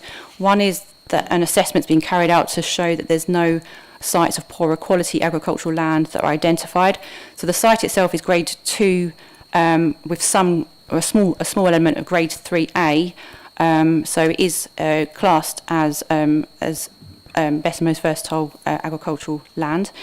An assessment has been submitted showing that they've considered other sites, but all of these sites have been discounted. It's considered the reasons for that are quite reasonable. It's either that they're in a more sensitive landscape location or a flood zone, or they have poorer highway access. Also, we need to consider that this is an expansion of an existing site, so that is a relevant consideration. Otherwise, you'd be looking at potentially creating a new caravan site elsewhere rather than an expansion of an existing business. In terms of the loss of the agricultural land, it would result in a loss of 10.5% of the existing holding, but this would still allow for 36.25 hectares of the agricultural land within the existing holding to be retained, which is considered adequate to allow that to be a viable holding, which is another criteria within the policy.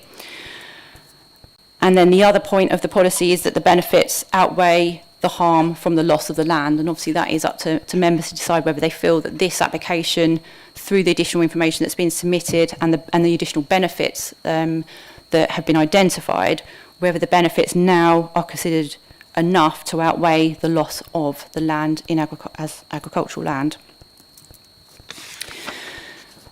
So in terms of just a few other points, I mean, the previous application wasn't refused for any other reasons, but so everything else remains the same. In terms of highways, it has been mentioned a few times by speakers about the impact on highways. The transport statement submitted with the previous application is the same again for this application. There's no change in terms of the number of units or the parking provision. It does allow for 1 parking space per plot and 48 visitor parking spaces, and KCC have raised no objections, and the site will be utilising an existing access off of Preston Road. On the basis that there's no consultee comment objecting to the application, and we haven't previously refused it on highway grounds, it's not considered that's a reasonable reason for refusal. And in terms of other points, ecology, flooding and air quality, again, these were all addressed with the previous application. The same information is coming with this application, and none of these points were previously refused, so it's not considered that would be reasonable refusal reasons through this application. A unilateral undertaking has been submitted which secures £8,888, which would be towards the special protection area from the additional occupiers to the development and potential disturbance on the SPA, so that's secured. So ultimately, members did refuse this application previously on those 2 reasons. We feel that additional information has come in to support the application and help to address those previous reasons for refusal. In our view, the principle of the development is acceptable in accordance with policy. There are benefits from the proposal on tourism grounds. There's 2 conditions in the report that require the site to be remaining holiday use, so that the site can only be accommodated for 10 months of the year, so it is classed as a tourism benefit. And in officers' minds, the agricultural issue has been addressed through the additional supporting information, and therefore it is now recommended for approval. Thank you. Thank you. I move that the officer's recommendation is adopted. Would the Vice Chair please second? Seconded. Thank you. Councillor Keane. Thank you. I appreciate your comments, Mr Livingston, because when I first read this proposal, I was really confused because it's an owners only site, and therefore I didn't see where the tourism offer came in, and even the tourism commented that there was no visitor focused offer within the site. So I understand now that it's proposed that these will be short-term let caravans, and I appreciate there's already a condition about them only being occupied for 10 months of the year, but can that be conditioned that they are short-term let caravans? Because otherwise, what is to stop owners simply living there 10 months of the year and not being, not having the tourist benefits that have been a large part of this application? Thank you.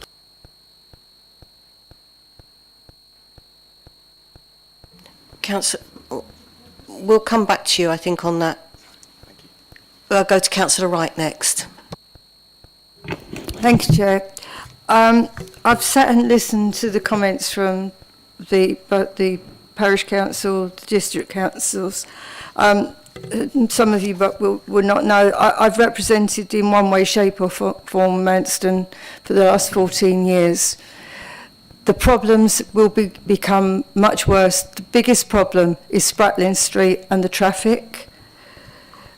The complaints, I think Councillor Smith will agree with me. Every parish council meeting we go to, you hear about the traffic and how scared a lot of the residents are. The monument in the middle of Manston is continually being damaged. The railings, I think 3 times last year, they had to be replaced.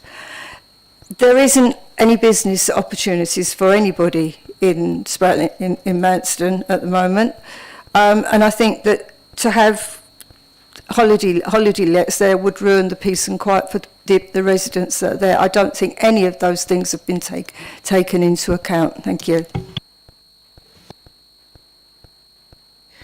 Councillor Bayford.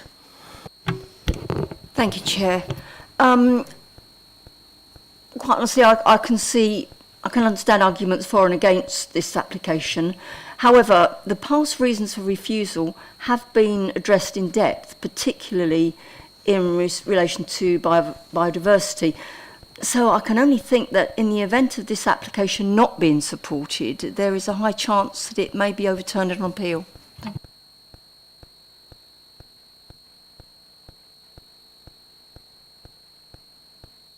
you. Sorry, I just wanted to come back on an error I just made there, I'm afraid.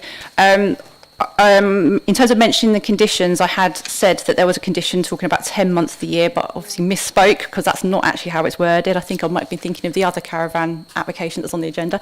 But no, the actual condition for this one is that it shall be occupied for holiday purposes only, and then no caravan shall be occupied as a person's sole or main place of residence. So just to make that clear that that is actually the correct condition.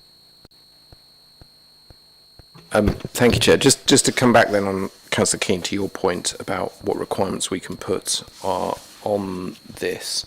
Ultimately, in terms of, we haven't proposed a condition which would require it to be used in a certain way.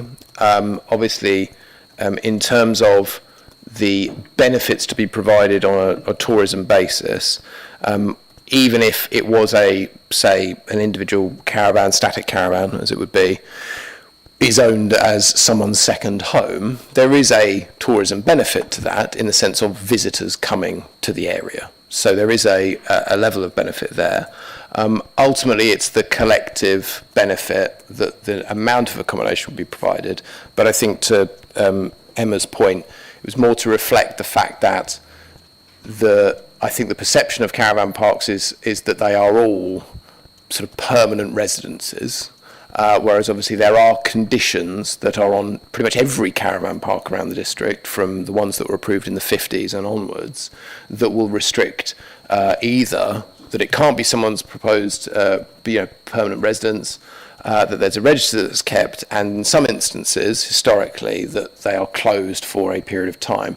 Case law has evolved over periods of time, and now it is considered that year-round occupation can occur, but it is still that it should be not the primary residence of people to provide a tourism benefit. The conditions that are outlined, obviously, in the report would be the ones 3 and 4 that we would look to impose on this. And obviously, we talked about it quite a lot in July last year on this particular point, and I suppose members have to weigh up this as a tourism benefit, whatever weight they give to that benefit, against obviously the identified change to the landscape and loss of agricultural land. Okay, I do have a few people waiting to speak. Councillor Matterface first. Thank you, Chair. I raised this last July, asked about the definition of a caravan, because all the ones in the photograph are what are classed as park homes, right? So it talks about static, which I assume is those, and touring. So what we're looking at is people towing a caravan, because you obviously can't tow a park home. But caravans and mobile homes presumably would qualify.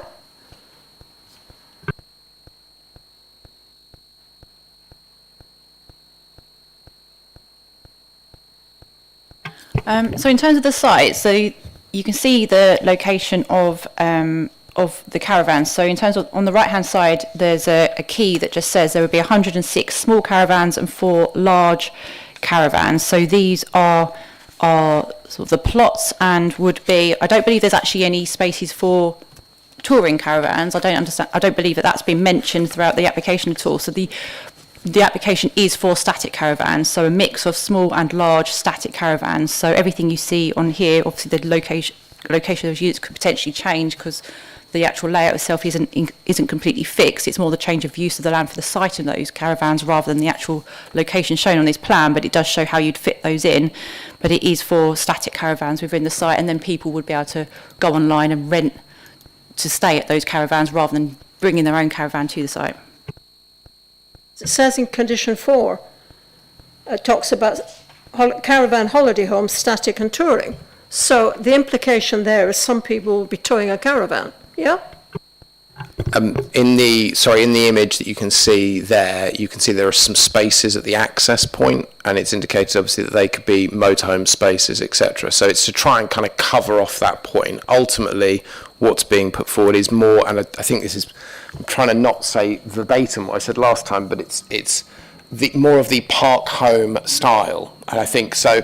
And in terms of that point, I think most people would look at it and think that's a permanent building, but they can be moved around, which is where they sort of fall within that definition. But I think in terms of the concerns that have been raised and that were talked again about in July, that this will result in lots of things coming to the site, what's obviously been put forward and considered by Highways is the movements that are generated by this, which will ultimately be that these structures will be present on site already. And so they will not result in the level, it's not like there are going to be 106 caravans coming in and pitching up, and I think that's quite relevant when looking at the Highways impact, and obviously that's why KCC have obviously formed the view on the transport statement that's been provided. Councillor Makinson. Thank you. It's the tourism aspect.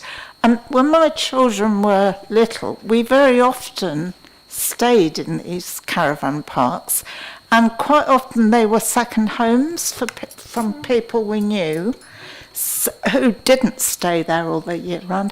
I do accept that some of them will try and stay there all the year round, but there certainly is a tourist aspect of having them as second homes if you're not going to be there all the time.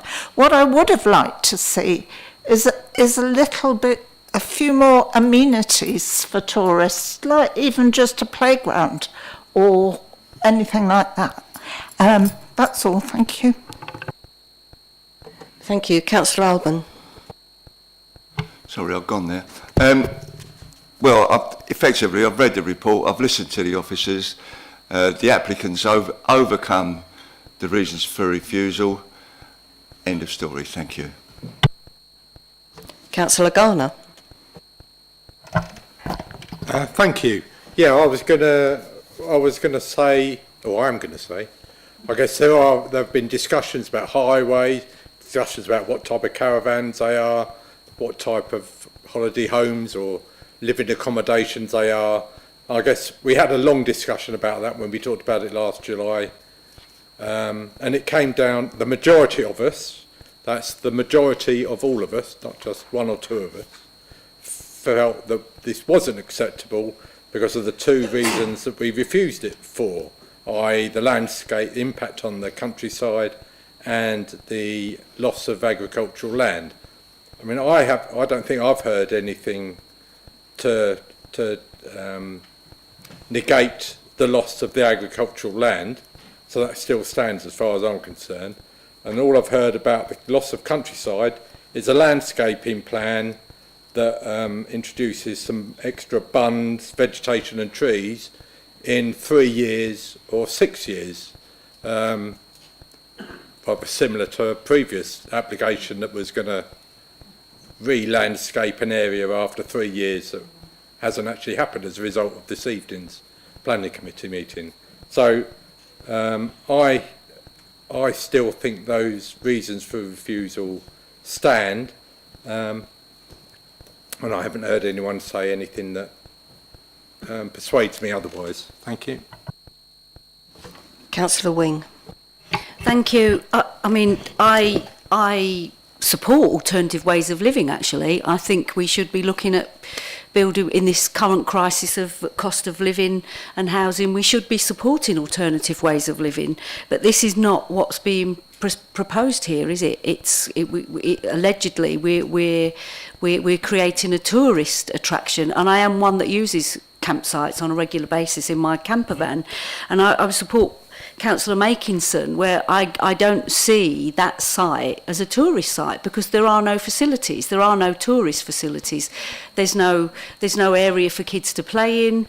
There doesn't appear to be any facilities for the motorhomes, for the touring caravans, which can be very long, or the camper vans. They need water points, they need discharging of sewerage points.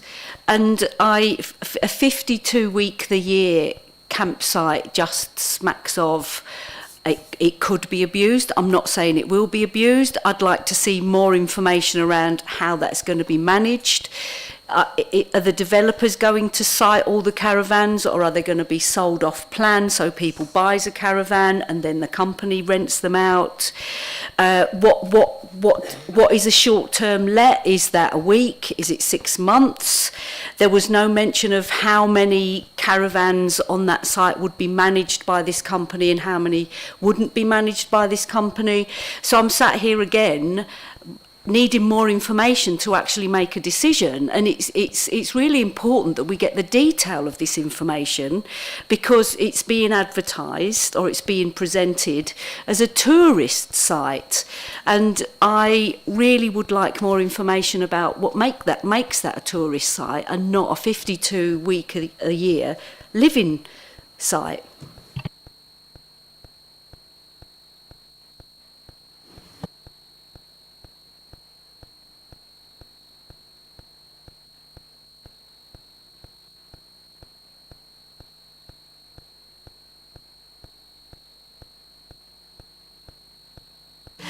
Okay, I listened to what everyone has said. As a member of the committee, I have my own questions regarding this.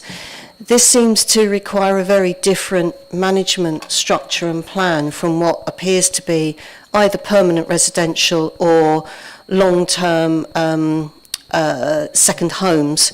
I also know from my own family just how easy it is to circumvent the regulations and actually live in these places permanently. So it can be an issue on these sites. A couple of quick questions. I remember seeing that there's a time lapse over how quickly this is expected to be occupied. Can you remind me of, will this be set up and running within a very short space of time, or is there a time lapse? And I'm sorry, I've forgotten what it was. I know it was in there. And I am concerned about the difference from the owner's perspective of managing what is a long-term site where, let's be generous, it's second homes, versus what appears to be more of a touring site that attracts lots and lots of people coming and going all the time, with those LSAN and water and facilities needs. And I am concerned at the different business model, actually that's the phrase I was looking for, that would be entailed there.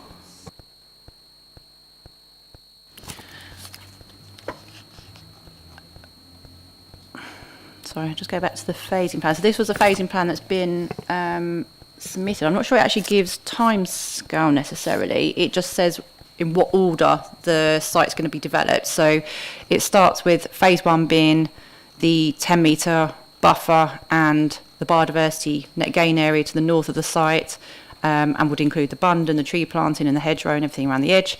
And then the phases start with phase 2, which is the blue, and then phase 3, 4 and 5. So it basically extends out from the existing park, which is as you would expect it to. But yeah, there's no actual details on this plan in terms of timescale, and I'm not sure I've got anything in the report about how that's coming along. I assume it would be based upon sort of how the business goes and developing it bit at a time and seeing how successful it is before they commit money to the rest of it.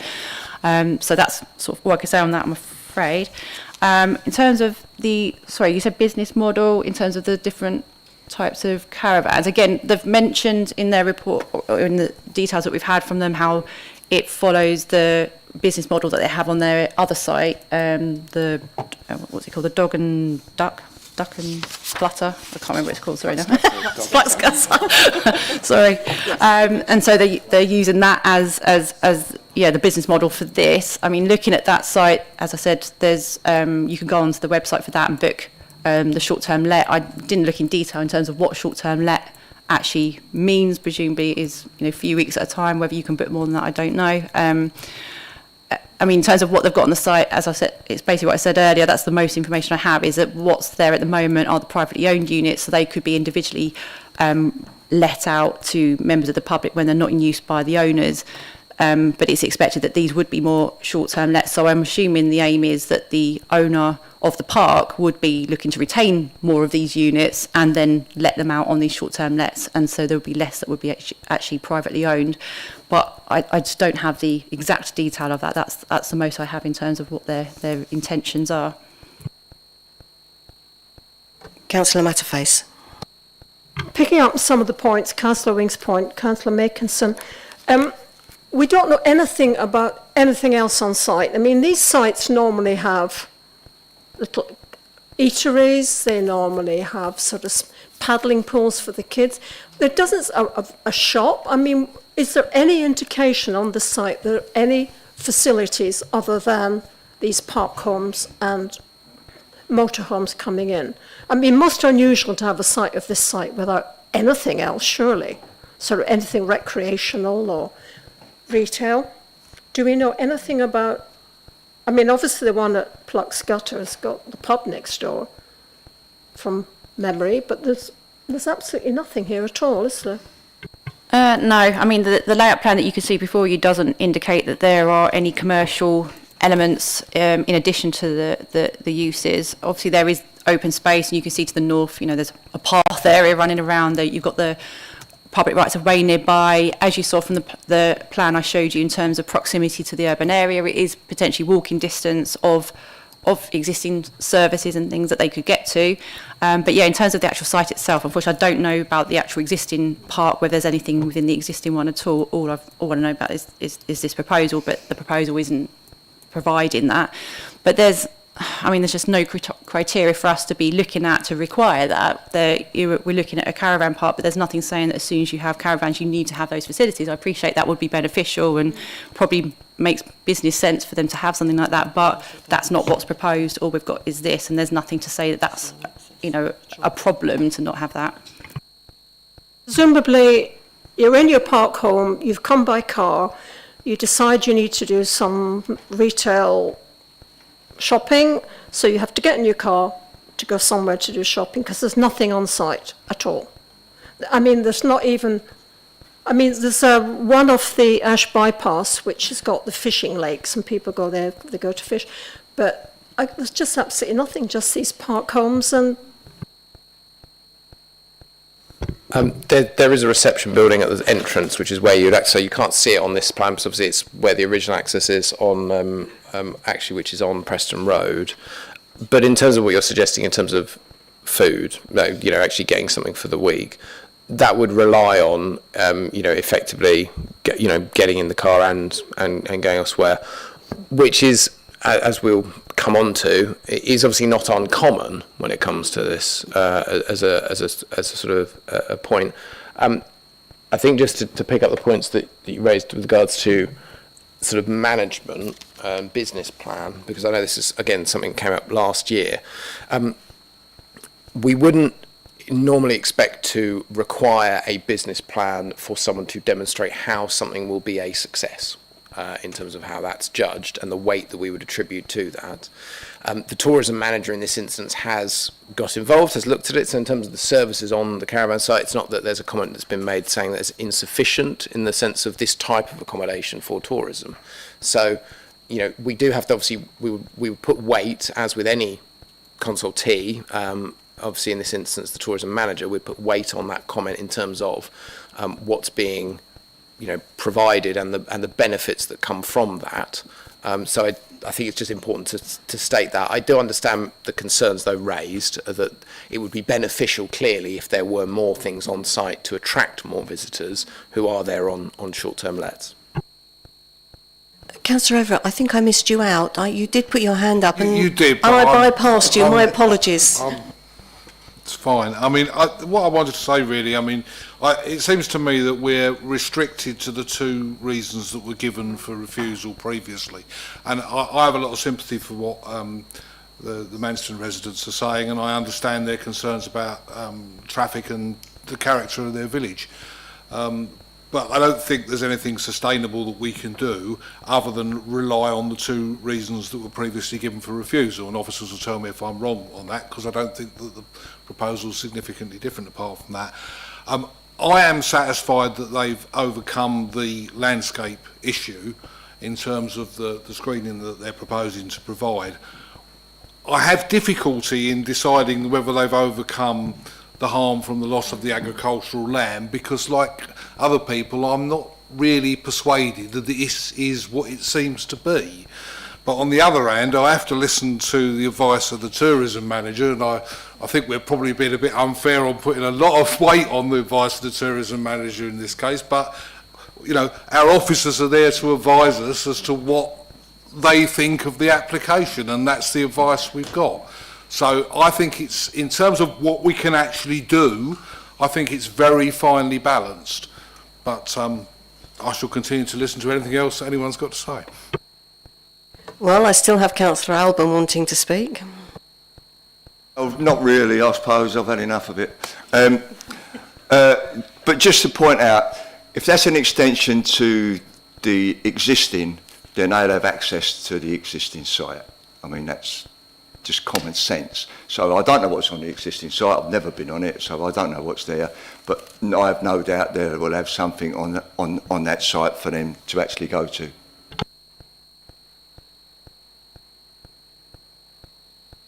I don't think, Councillor Alban, we actually know what's on the site. I did try and do a Google Maps sort of like roam around the top of it, and they don't get into it. So it's not, we can't look it up of our own accord. Councillor Wing. Sorry, I just wanted to, because it's a valid point that Councillor Everett says. This is unallocated land, and the only reason to build anything on it is that we're using rural tourism. And, you know, I use caravan sites, all sorts of caravan sites, and Britstock pubs, car parks. But there just isn't enough information that suggests to me, or controls in place, because these caravans can be used 52 weeks of the year, or any information about how long the stays are. So is it limited to the average holiday length, which would be 2-3 weeks, a week? There isn't enough information to convince me that this is tourism, and that's the issue I have.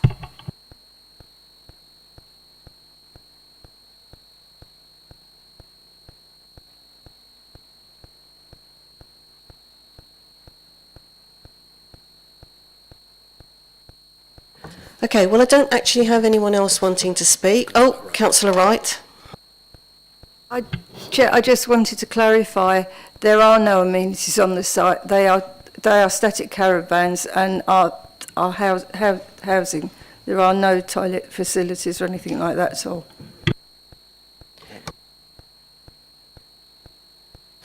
I think just to confirm, there is obviously a reception building. As the officer, you know, up at the top, we can't speak to entering that reception building, but I think I would be concerned about members taking a sort of categoric assurance unless people have been in the building themselves. Ultimately, obviously, in terms of the determination, obviously, that in terms of access to facilities, I wouldn't consider that is ultimately a key determining factor in terms of material considerations, but I understand members' perspective about, you're talking about the quality of the the quality of the tourist accommodation created, and which is obviously why in my previous comment I referred to the tourism manager's comment. Thank you.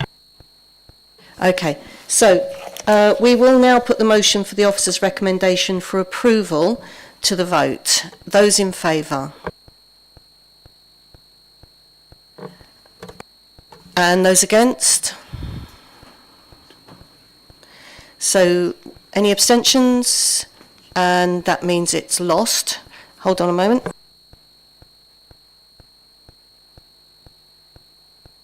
So we now have to write another motion. Just bear with us for a minute.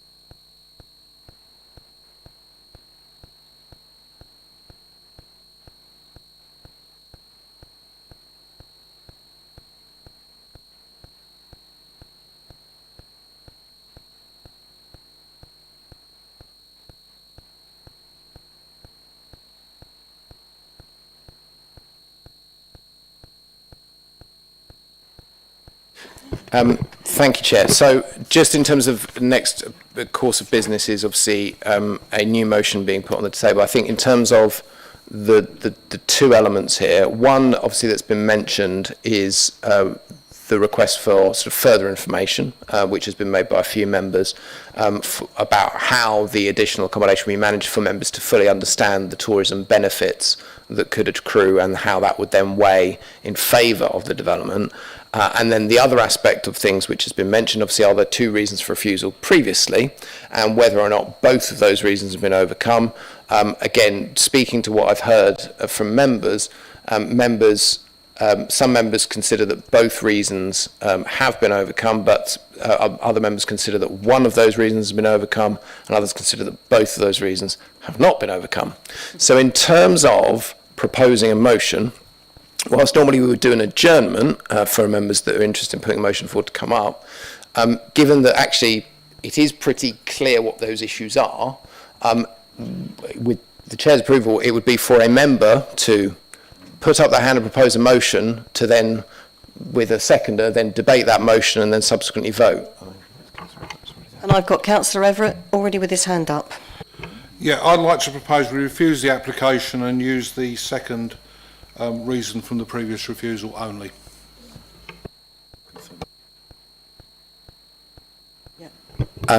So we've got a proposer and a seconder, and just to confirm what that reason is, which is that the proposed development would result in the irreversible loss of best and most versatile agricultural land. The proposal has failed to demonstrate that the benefits of the proposal would outweigh the harm arising from the loss of agricultural land. The proposal would be contrary to policy E16 of the Thanet local plan and paragraph 187 of the National Planning Policy Framework. That was seconded by Councillor Garner. Does anyone want to comment, ask questions, debate that motion? In which case we go straight to the vote on that motion. Would those in favour of that motion please indicate? And those against? And abstentions? So that motion is now carried. Thank you.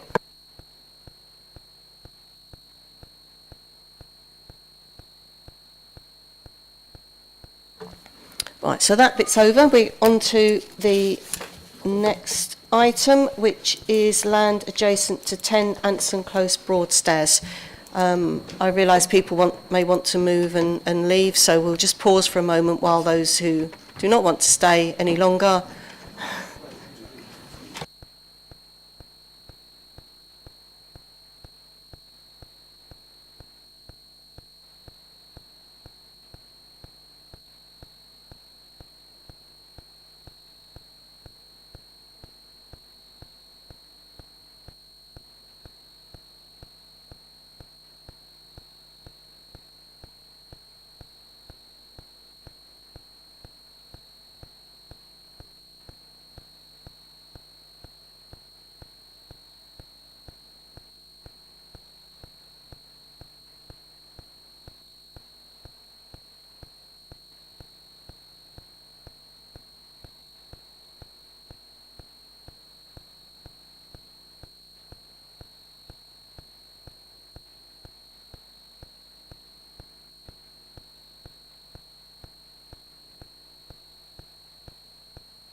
Okay, members, if we can... Oh, I can't believe it. I've lost Councillor Wing now.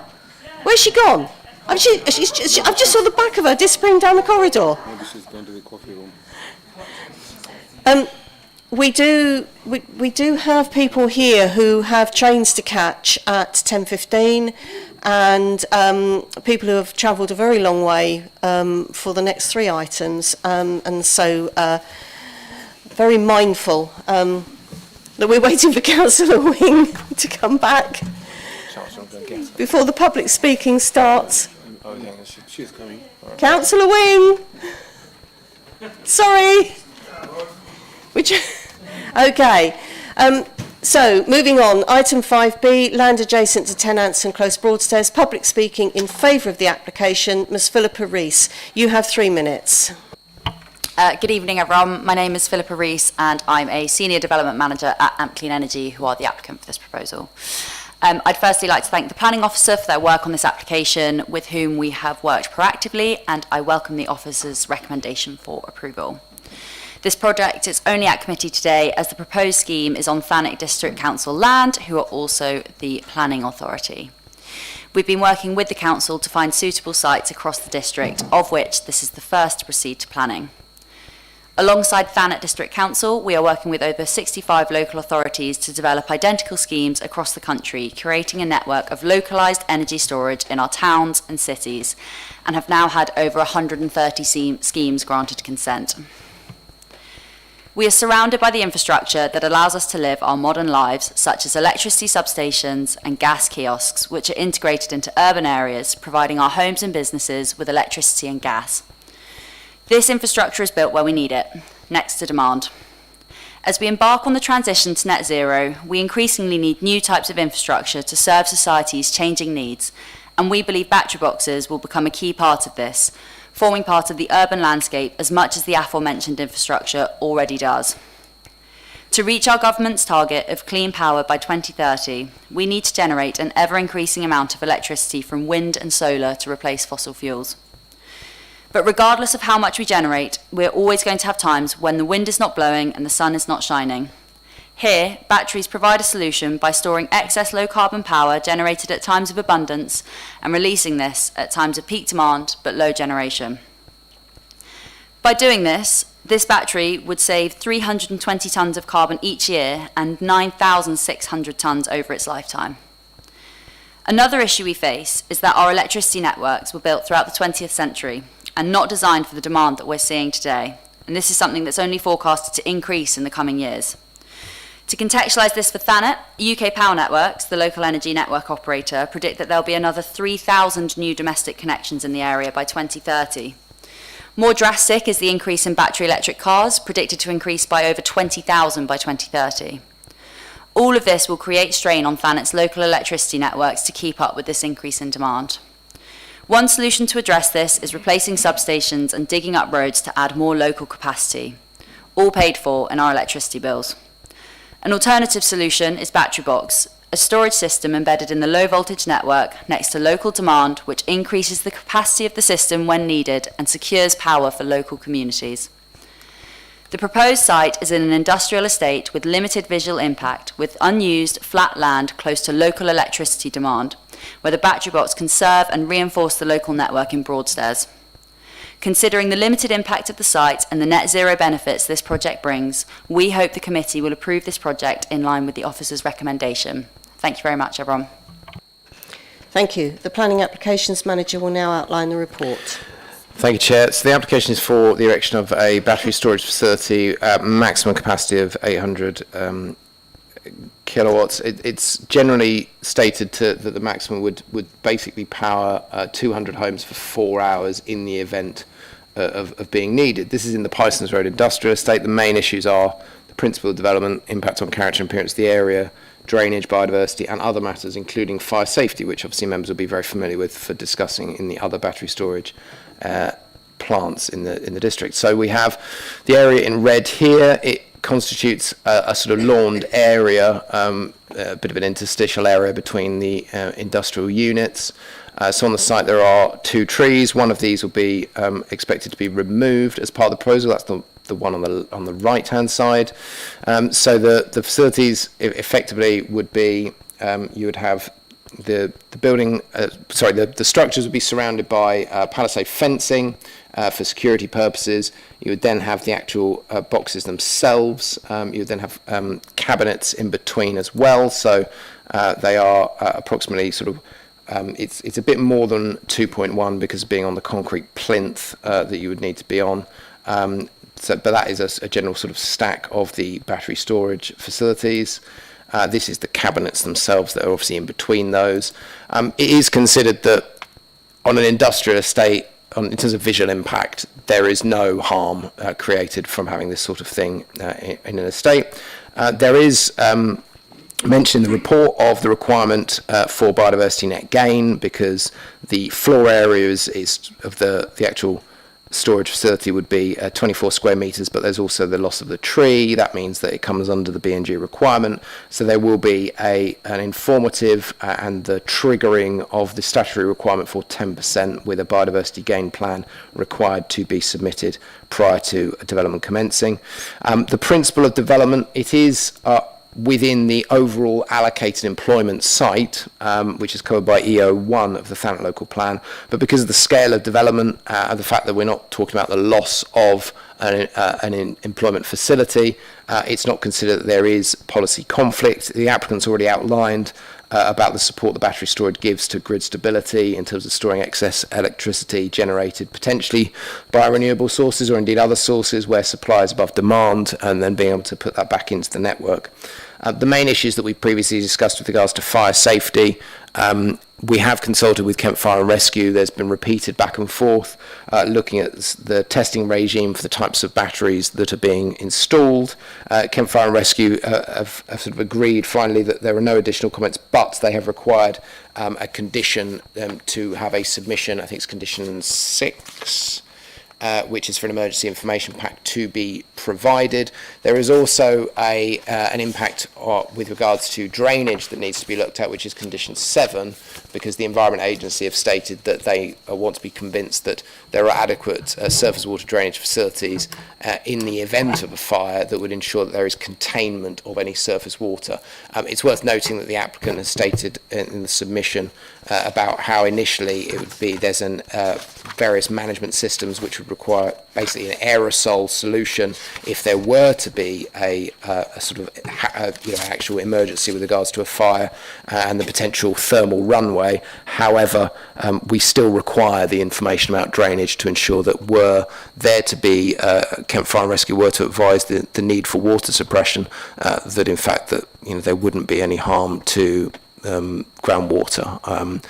Overall, by virtue of the conditions, it is considered that the application should be approved, but subject to those conditions. Therefore, the recommendations for approval. Thank you. I move that the officer's recommendation is adopted. Would the Vice Chair please second? Seconded. Do I have any speakers? Councillor Wing. Is it on the Pisons Industrial Estate? Have we got? Do we know which actual buildings or which businesses are actually around this battery plant, and the distance from those and the nature of those buildings as well? Because we all know that if a battery plant goes up, it will just burn, and it's defensive firefighting until it burns itself out, as was the critical incident report from the burn in Liverpool. So it does worry me that we've got to make sure we haven't got a type of business that might also be flammable, if that makes sense, close by. I can't speak to the most immediate neighbour, so this is the location here. I can't speak to the use of the building next door. Again, the preventative measures that have been put forward, including the management system, the testing of the batteries, meeting the required standards that are in place by virtue of the National Fire Chief's sort of guidance note that I know you're familiar with.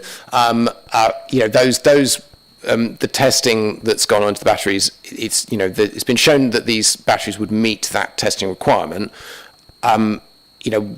Obviously, even if we were convinced of how effectively the businesses next door wouldn't be flammable, uses can change within buildings, within use classes. So B8 could involve storage of different types of things, and we wouldn't necessarily know about it. Ultimately, however, in terms of the limits, as we've talked before about the planning system, we have the condition, we have the information by Kent Fire and Rescue. They haven't raised the proximity as a particular issue. They've looked solely at, okay, what measures are in place. Obviously, there is still a condition which requires the details to be provided to them. But again, as per the information, it is considered that the issue of, say, thermal runway has been considered. I just know in the Liverpool critical incident report there was a 25-metre distance was recommended. Now, actually, on some of the battery plants we've got at Pacific Green, that's been reduced between the batteries. But then the batteries are in containers that are designed to contain that. And what worries me is if we've got buildings within 25 metres of this battery, then those buildings may not have the same fire safety measures as the batteries containers have, if that makes sense, which obviously mitigates the distance for them to be closer. So that's my only concern, is that how do we know, knowing the distances of the buildings around them and what their fire safety precautions are, because we're not going to be able to put, incidents are very rare, but they are really serious. I agree in terms of the severity, and obviously, as you say, the instances are rare. That is the only sort of documented incidents. In terms of, there are lots of fire detection measures that are put in place as required by the different standards, which obviously are outlined in the report and in the submission. Obviously, in terms of the example of the Liverpool and the 25 metres, because of the nature of that being 5 years ago and the way that the technology has come on and the way that there are actually, whilst there is no statutory safety standard, which we've talked about before, there are lots of new standards of which how these batteries are both used, but also obviously the measures that are put in place in terms of the testing. And obviously there is information about controlled burn and how that's been tested and what's been sort of found with this type of battery specifically, and how it resulted in smoke and gas for 36 minutes, but not actually the sort of thermal runaway with the actual serious severity of an explosion. So I absolutely agree with the concern, but obviously things have moved on in terms of the standards. But at this stage, in terms of the guidance that we have for this type of development, it's accorded with the guidance that the MPPG talks about what we should look at in terms of involving Kent Fire and Rescue. I don't have anyone else wanting to speak at the moment, but I would like, as a member of the committee, just to make my own comment, because I was concerned and thinking about Councillor Wing's comments. I did take a drive round here over the weekend just to look at what was around here. And as Mr Livingston says, it's virtually impossible to tell what is in any of the buildings. If I remember rightly, the building with the white roof to the left of the screen is some kind of printing company. The only one that would have concerned me was down in the bottom right of the screen, which is Ramsgate Tyre Centre, which did seem to be a fair distance and several buildings away from where the plant would be, which, that's to partly answer your question. That's my observations, and I just say that as a member of the committee, not in my role as chair. Does anyone else have any questions or want to speak? Okay, in that case, then we will move to put the motion for the officer's recommendation for approval to the vote. Would all those in favour please indicate? And those against? And any abstentions? Thank you, that's carried.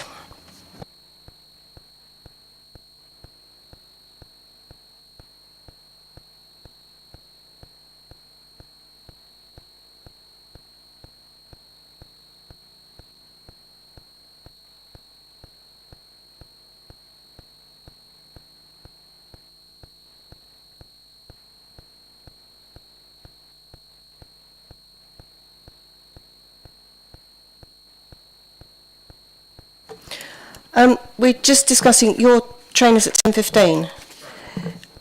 If you don't mind not waiting to hear the outcome, we can move Frost Farm up. I'm sorry to the other people that are here for the bungalow, because I know you also want to get away. Everyone's struggling tonight. You can go, and we'll hear you first. So we're moving Frost Farm up the agenda. And so, Mr. Graham Gardner, you've got 3 minutes. No, that's not. That's the Oh, well, sorry, well, I'm on the wrong page.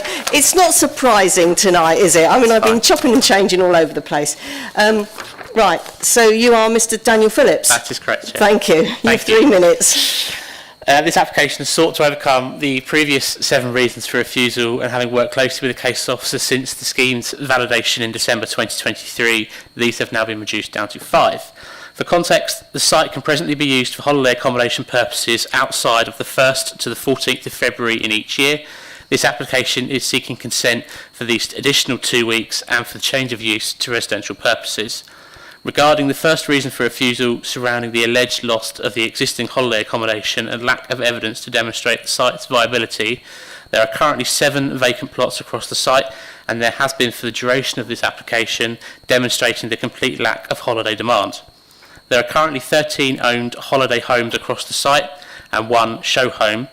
Therefore, the site is not currently contributing to the provision of holiday accommodation in the district, given the lack of any rental fleet available. Furthermore, my client does not need to market the sale of the whole site in order to demonstrate its lack of viability. As mentioned previously, there have been 7 vacant sites available at Frost Farm for a number of years, none of which have sold. There is no tourism demand at Frost Farm, and as such, it is considered that the application is able to accord with policy E09.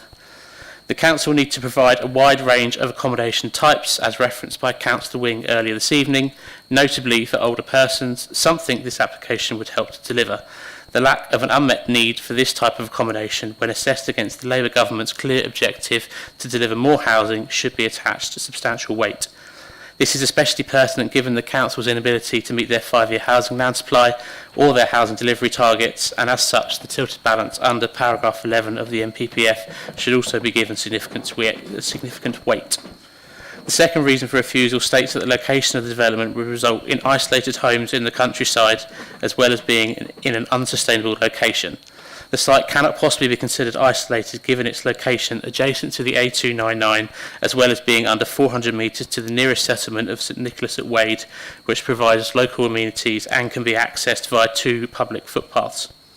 The third reason for refusal sets out that the development would be likely to harmfully alter the settlement pattern of the area and cause harm to the character of the countryside.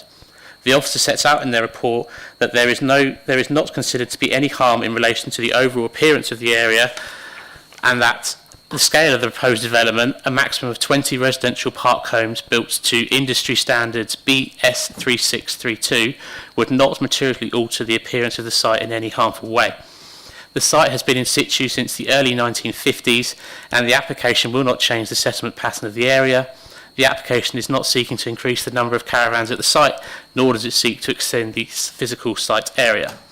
Reasons for refusal 4 and 5, which relate to the proposed development's increased recreational pressure on the SPA and SSSI, and the lack of an affordable housing contribution, can be sufficiently overcome through the provision of a unilateral undertaking subject to approval.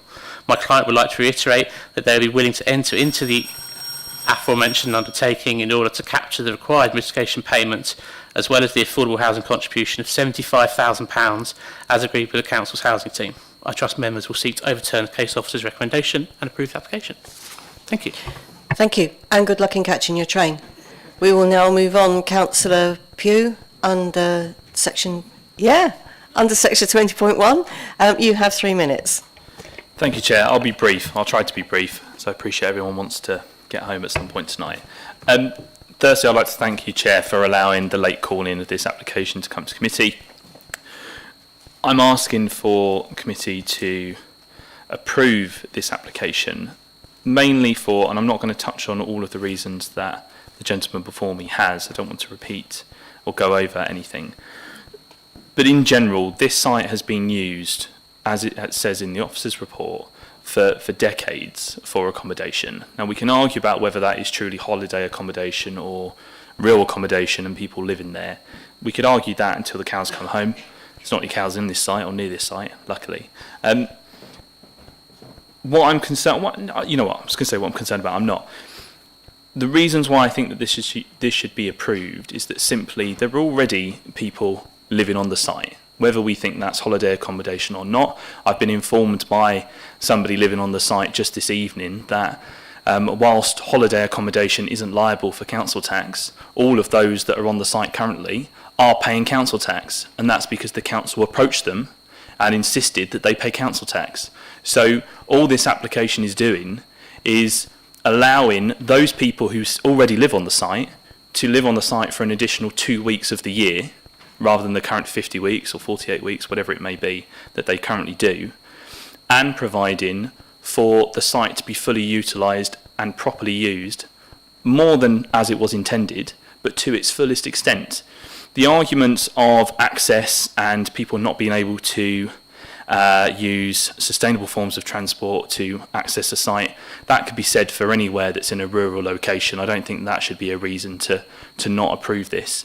There's many residents within the villages, and particularly St Nick, on the outer edges of the village, that don't walk through footpaths or through the fields to get to the pub or to the post office or to the village school. Many of the other residents on the other side of the dual carriageway, close to Frost Farm, on Potton Street and New Potton Street, many of them, although there are bridges, there's footbridges and road bridges to get over to the village, many of them will tell you there's not pavements the entire way into the centre of the village. So a lot of the time they don't drive because they're lazy, they drive to get into the village because it's safer. So I would anticipate that any residents of this site would continue to do the same.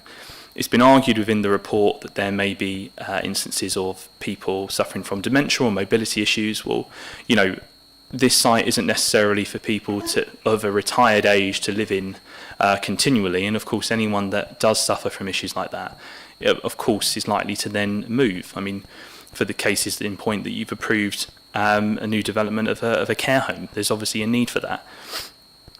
But also my final point is that, yes, it's important that we have holiday accommodation across the Isle. I think we're all aware of the acute issues that we have with Airbnb and private residences being used for holiday accommodation. I don't dispute that. It is an issue, and we do need more holiday accommodation across the Isle.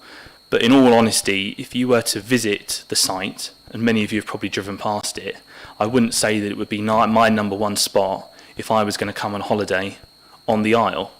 Obviously, it was good intentioned when it was first set up 50, 60 years ago.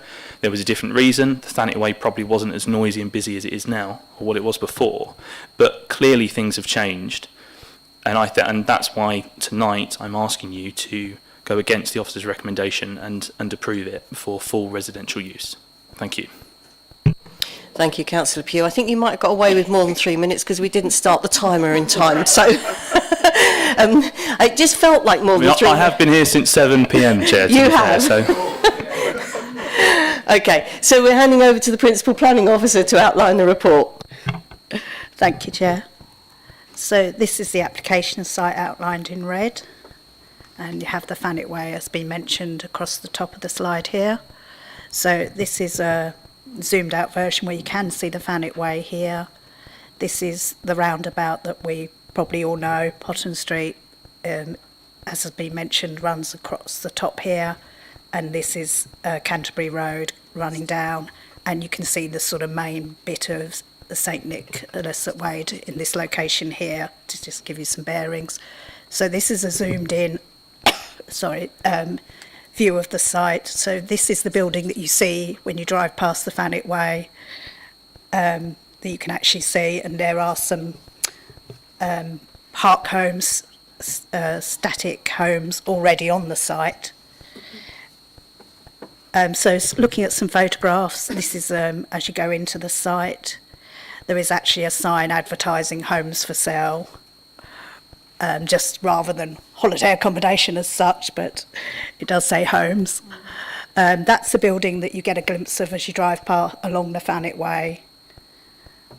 So, and these are some views as we get now into the holiday park itself. So that's the building there. These are some of the homes that are on the site, just to give you some bearings. And there are some bases that have been laid out which don't have actual homes on them as yet.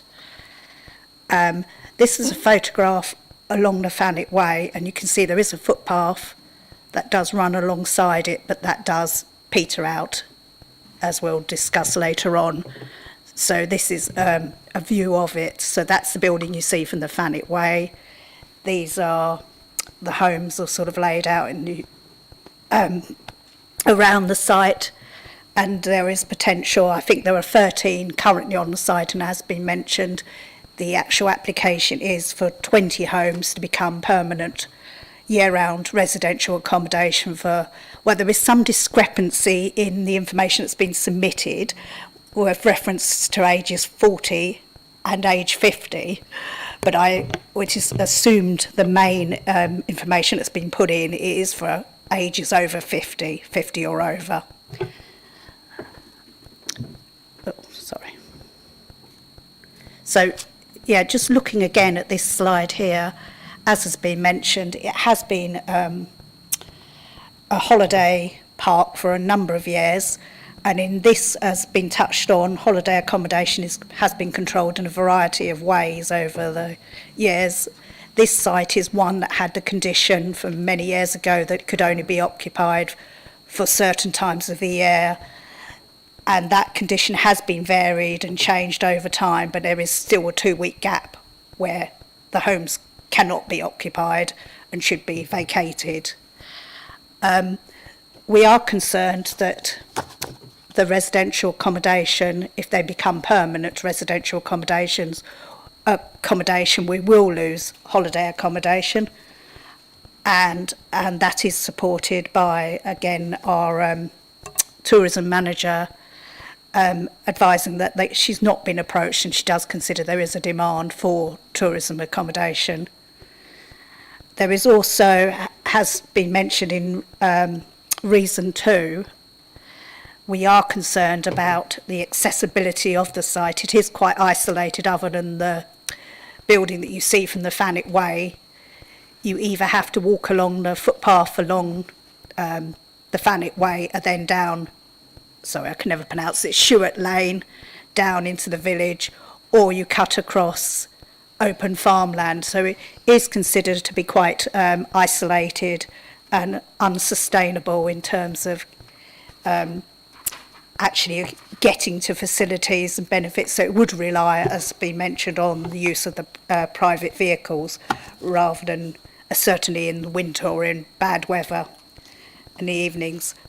The reasons for refusal are set out in detail on the front page of the report, and they are our 5 reasons, 2 of them being technical reasons for refusal, with numbers 4 and 5, but the recommendation is for refusal on the lack of those 5 reasons, but specifically the impact on loss of tourism accommodation and on the unsustainable location of the site.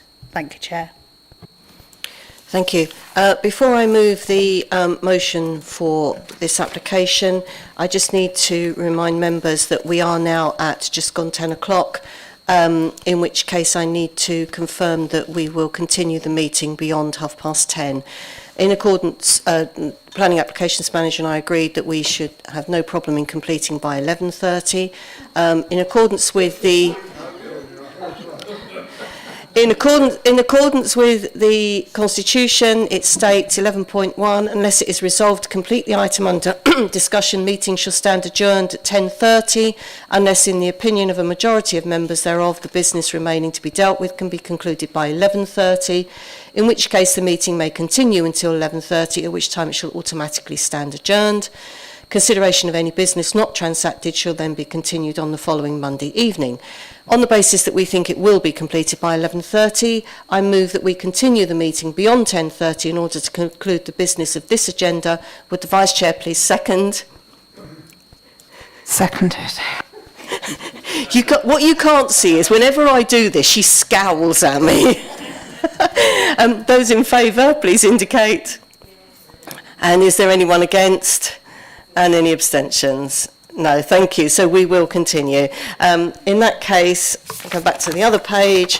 I move that the officer's recommendation, as just outlined, is adopted. Would the Vice Chair please second? Seconded. And do I have any request to speak? Councillor Bayford. Thank you, Chair. To be honest, I think both our speakers tonight have made some very, very good points. If it's the case that the accommodation is not always let, then I think the fact that we're losing holiday accommodation is lost. And as for the isolation, well, there are many housing areas that are not close to facilities, so I don't think that stands. My only point, I'm looking at point 5, the applicant has failed to enter into any legal agreement to secure affordable housing. Is there not any way this can be addressed with the applicant? Thank you. Yes, if it's a technical, reasons for refusal 4 and 5 are both technical reasons that could be addressed if members wanted to move to approve the application. Would have to defer it to get the legal agreement in place to secure the SAM contribution, the SBA contribution, and a contribution to affordable housing, which would be off-site. It would be the normal submission of a unilateral undertaking or Section 106 legal agreement. Thank you. Councillor Keane. Thank you. This is a small development. So long as we get the condition about the affordable housing, I can't really see that people are going to be using this as tourist accommodation. It just doesn't offer anything, and therefore if we gained more housing, more for our figures, if we gained more affordable housing, then I would be supporting this application. Councillor Matterface. Actually, you said what I was going to say. I mean, it's a very small site. It's not expanding into the countryside because it did that 60, 70 years ago. It is in an unsustainable site, but actually the number 8 bus goes to Canterbury. So it's not that far to a bus route, although I wouldn't want to walk along the Thanet way. Possibly its location is why it's not full at the moment, but they can be there for 50 weeks of the year, so all we're really adding is 2 weeks, because people there are caravans, similar sites out at Reculver where people aren't supposed to be there 52 weeks a year, but they are there, so I mean, it's a moot point. I can't really see an argument against it personally. Councillor Wing. I mean, I support this. We need alternative styles of living, and this is one of them. It's cheaper and it's more affordable. As for isolation, I mean, I know lots of people who are isolated and live in Central Harbour, which is one of the most densely packed areas of Kent. So isolation's different things to different people, and I'm sure there's quite a lot of people who just like to live out there on their own. So yeah, I think it adds to our housing stock. In which case, we are now going to move the motion for the officer's recommendation for refusal to the vote. Would those in favour please indicate? Those against? And any abstentions? So that's lost. And I'm going straight back to the Planning Applications Manager. Thank you. I mean, it's pretty clear in terms of the considerations from members. In terms of what's been mentioned about contributions, I want to draw members' attention to the report and the comments both from the KCC department with regards to developer contributions, as well as the points that have been raised about SAM's contribution as per the KCC biodiversity comment and the affordable housing contribution in terms of the requirements when you are creating residential accommodation of this number. On that basis, if members are minded to approve the application, as well as deferring to officers for approval, subject to a legal agreement securing the contributions towards affordable housing, community learning, libraries, adult social services and waste, and SAMs, we would also advise that it would be required to look at safeguarding conditions. Specifically, KCC have talked about the fact that it's been proposed as an over 50s type of accommodation, so therefore they don't have to provide money for schools. So subject to safeguarding conditions.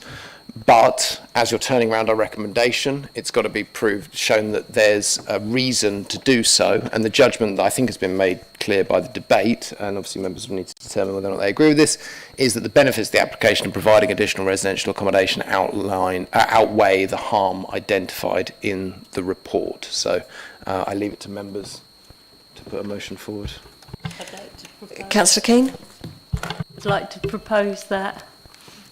Seconded by Councillor Alban, I think. And so we're now just going to reread that. I'll just give it the form of words then. So to defer off to officers for approval, subject to safeguarding conditions and the receipt of a legal agreement securing contributions towards affordable housing, community learning, libraries, adult social care and waste, and the SAMS project, on the basis that the benefits of the application providing additional residential accommodation would outweigh the harm identified in the committee report. Those in favour? Any against? And no abstentions. Thank you.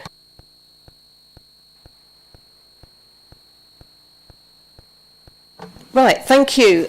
So we will now be moving on to 18 Oaklands Avenue. I'm really sorry, you have been bumped down the agenda a couple of times. So we'll just wait for everyone to move. And okay, so are we ready? Public speaking against the application, Mr. Graham Gardner, you have 3 minutes. Good evening and thank you for the opportunity to speak. I would like to address our concerns about the proposed development by focusing on 2 key areas: character and appearance and living conditions. Character and appearance. The finish to the side elevation facing the boundary to number 20 states to be facing brickwork to match existing. The existing finish in this area is painted pebble dash up to the soffit for both number 20 and number 18, and would argue that the finish of this elevation should be the same as the rest of the proposed extension to be in keeping. Living conditions, loss of outlook. The proposed height and depth of the extension, we would argue, is overbearing and causes a sense of enclosure. The information pack provided includes a photograph taken from my mother's eye line showing the outlook she enjoys. To explain, my mother is severely disabled, requiring carers 3 times a day, and spends all her days sitting in her chair with this outlook, which is now proposed to be replaced by the extension wall. The wall will extend approximately to the midpoint of the window adjacent to the conservatory decking door and upwards past the transom windows with the roof extension fascia extended to past my mother's decking balustrade. We would argue that the loss of this outlook demonstrably harms this amenity for my mother. Overlooking. Drawing PL06A is incorrect, and we have modified to show the correct existing fence heights, the correct site sections, and the addition of a plan showing the field of view from the amended width of the raised patio, a copy of which is in the information pack. The height of the raised patio on drawing PL06A is shown incorrectly, and by deduction would be approximately 0.7 metres in height when adjoining the extension and increasing in height to the end of the raised patio. This being due to the garden falling away from the dwelling and the design maintaining level access from the dwelling through to the end of the raised patio. Calculations have been shown within the information pack. We would argue that due to the height of the raised patio being approximately 1.2 metres below the existing fence height, the raised patio, irrespective of being set away from the boundary, gives rise to a significant loss of privacy incurred through overlooking. A conclusion has been drawn in the last sentence of document A07 relating to overlooking from the neighbouring property from occupiers of the covered raised patio in that, quote, is unlikely to be significantly different in terms of potential for overlooking or loss of privacy between gardens than that would be allowed through a raised decking at the permitted development height of 0.3 metres, end quote. We would argue that sufficient evidence has been provided to refute this statement. In summary, the proposed development will significantly impact on my mother's well-being, and therefore we formally object to this application and respectfully request that the Council carefully consider our objections and deny the development. Thank you very much. Thank you. The Principal Planning Officer will now outline the report. Thanks, Chair. This is the application site here. So this is Oaklands Avenue on the right-hand side of the screen, and this is the property. It's a semi-detached bungalow. This is an aerial view of the site, and this is a photo of the rear. So it has an existing conservatory to the rear of the property. So this is to be demolished, and the proposal is to erect a single-storey flat roof extension with a patio area with a canopy above that. So this is the neighbouring property that's attached to the site. You can see the existing conservatory, you can see the existing fence, and the fact that that does change in level along the boundary. You can see in terms of the other neighbouring property, they're set further away, so this property is set further back than here, and there's a gap of 1.5 metres between the application property and the neighbour on the left. So this is just a closer view of the site. So again, this is being demolished and the extension is going in this location here, and this is the neighbour who is raising some concerns. And then you can see this is looking towards the neighbouring property and their existing conservatory, and you can see the existing height of the fence. And then this is looking towards the other neighbour, as you can see, are set back, and then again the 1.5 metre gap between the properties. So there's a 7 metre distance from the rear elevation of this property and the rear elevation of this property. This is looking towards the rear garden, just showing distances and that there's no neighbouring properties to the rear that would be affected. So this is a proposed block plan. So the extension is 4 metres deep. So this is the extension up to this point here, a flat roof extension with a lantern light up in the roof. And then this area here is a canopy that goes above the proposed patio area. So in terms of the impact on the neighbour, you can see that this comes out by 1 metre beyond the neighbour's conservatory on the left hand side here, and again this here is the 1.5 metre gap to the neighbour here. So this is just the existing front elevation and then the proposed, so you'll just see a small corner of the extension from the front. You can see the front through this plan is showing potentially render, but that is like a pebble dash or coloured render. On some of the properties they do differ along the street, and then you can see there's brick at lower level. This is the existing rear elevation with the conservatory, and this is the proposed extension. So this bit here is the single story extension, and then you can see the canopy structure here with the raised patio area here, which is 0.3 metres high. This is the existing side elevation looking from the attached neighbouring semi-detached property, and this is the side elevation that they would view from that side. And again, you can see the canopy overhanging here. And then this is from the other side, so the neighbour that was set further back. And then again, the extension here. And then there's just some sections that have also been submitted. So this is showing the fence height levels in relation to the extension, and you can see that in relation to the patio area. And then again, here's the proposal with the extension. So the fence is shown at a lower level, but again, in terms of the actual extension itself, that because that was only 1 metre deeper than the neighbouring conservatory, it's not considered that there would be impact on lighter outlet from the extension itself. I think the concerns raised by the neighbour linked to the actual use of this patio area. This has been shown as 0.3 metres high, whether or not that will be that in the end because of the ground level difference that's mentioned. That's what's shown on the plans, and 0.3 in itself is permitted development. So the proposal is really for the actual canopy that goes above the patio rather than the patio itself at the depth of 0.3 metres. This is the side elevation existing to the neighbour, and again this is now showing it. So this is the attached neighbour's conservatory, and you can see that in relation to the rear extension and then the canopy structure. And then again from the other side, and again here's the section. So in terms of floor plans, this is the existing conservatory at the rear here, and then this was on the left hand side was the original plan that was submitted. So this is showing the 4 metre deep extension here and the canopy with the patio. So we did have potentially some concerns with overlooking from the patio because the fact it was right up against the boundary. So we've had an amended plan submitted which then shows this structure and patio set in from the boundary. So there's now a 0.7 minimum gap from the side of the structure to the boundary, and again to this side, so that from both neighbours there's not the full extension of the structure being attached to the extension. It's actually set in, so visually it's better, and from an overlooking point it's better as well because there's now sort of a gap to that 0.3 metre high patio area. And then again just showing this plan here. So in terms of the visual impact, it's been mentioned about the materials. It is proposed to be rendered. Some of the properties in the road are rendered, but it is to the rear anyway. So in terms of visual harm, it's not considered there would be a significant impact in terms of the materials being used, given it's on the rear of the property. And as you can see, with the neighbour set so far forward, you're not going to have many views through of that rear extension. And then as previously mentioned, due to the setting in of the structure at the rear, it's not considered there could be a loss of privacy now with that set away from the boundary. And in terms of the actual depth of the extension, that in itself is not considered to harm the neighbour, given the fact they already have an existing rear extension. So it's recommended for approval. Thank you. Thank you. I move that the officer's recommendation is adopted. Would the Vice Chair please second? Seconded. Do I have anyone? Councillor Garner. Thank you. Just a couple of questions, really. Firstly, I noticed from one of the first pictures you showed, if I remember rightly, have they started on this already? Or because it looks like with the diggers and stuff in the garden, No, they've not started. So it would be demolishing this would be the first thing. And yeah, you can see obviously they've potentially got some materials there, but nothing has actually commenced. No, they're just sort of ready. All right. And it did seem quite a listening to the neighbour and acknowledging his concerns about his mother living next door.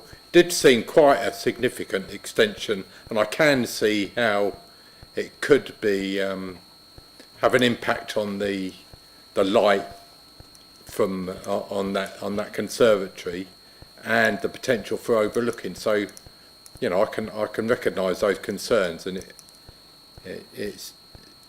Well, I mean, if anyone else has got any comments on it, I'll be interested to hear them. But no, unfortunately, once you've spoken, I can't bring you back in. It is only for members for the debate. Councillor Wing. Can I ask, because the extension itself doesn't look to be the issue to me, but does the ground drop away? And in order for the canopy bit, and I don't understand why you've got a roof on, or why that's got a canopy on. You can have something that can go, that's non-permanent, that comes out, so you get the sun. I don't understand why there's a permanent canopy over a patio area. If the land drops away, then obviously, and you can tell me that if it drops away, then obviously the land needs to be built up, which means the canopy actually then appears taller than it is. And if you look at the picture, the first bit of fencing was obviously put up to shield this property from the extension of the other property, and that first high bit of fencing obviously appears to be at the end of the extension, which I don't think I wouldn't have any concerns about that. But the canopy seems to be the problem for me. It's like I said, I don't know I think if there was a step down onto that, if the land drops away and it's being built up, if there was a step down onto that patio bit, is it being described as a patio? I've never heard of a patio with a full roof canopy over it, but never mind. That's the bit that's causing some concern for me, and I think that's the bit that's causing the concern for the people that are objecting, the next door neighbour.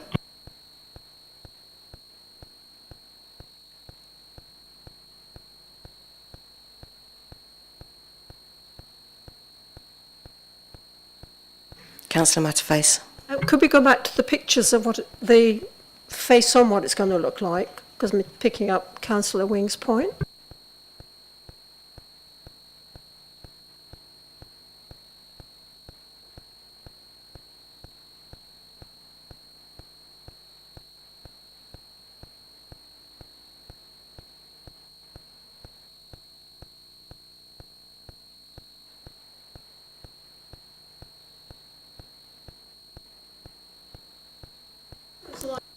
To see what the proposal.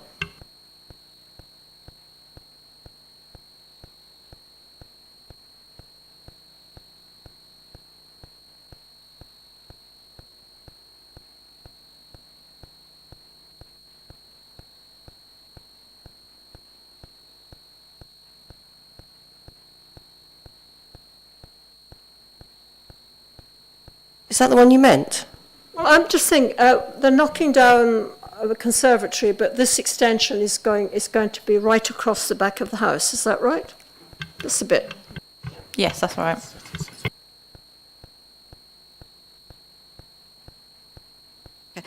one thing I wanted to do, I've got a couple of hands coming up and I'll come to you in a moment. I asked to go back to the photograph of the back garden, picking up on Councillor Wing's question. The fence, not that one, no, that one, or either of those, the fence is owned by the people who are requesting the development on the grounds that, whatever the technical words are, that's the side that's facing into them. So picking up on Councillor Wing's point, that does seem that they've put that up because of the other extension. Whether or not that was their thinking or not, I don't know.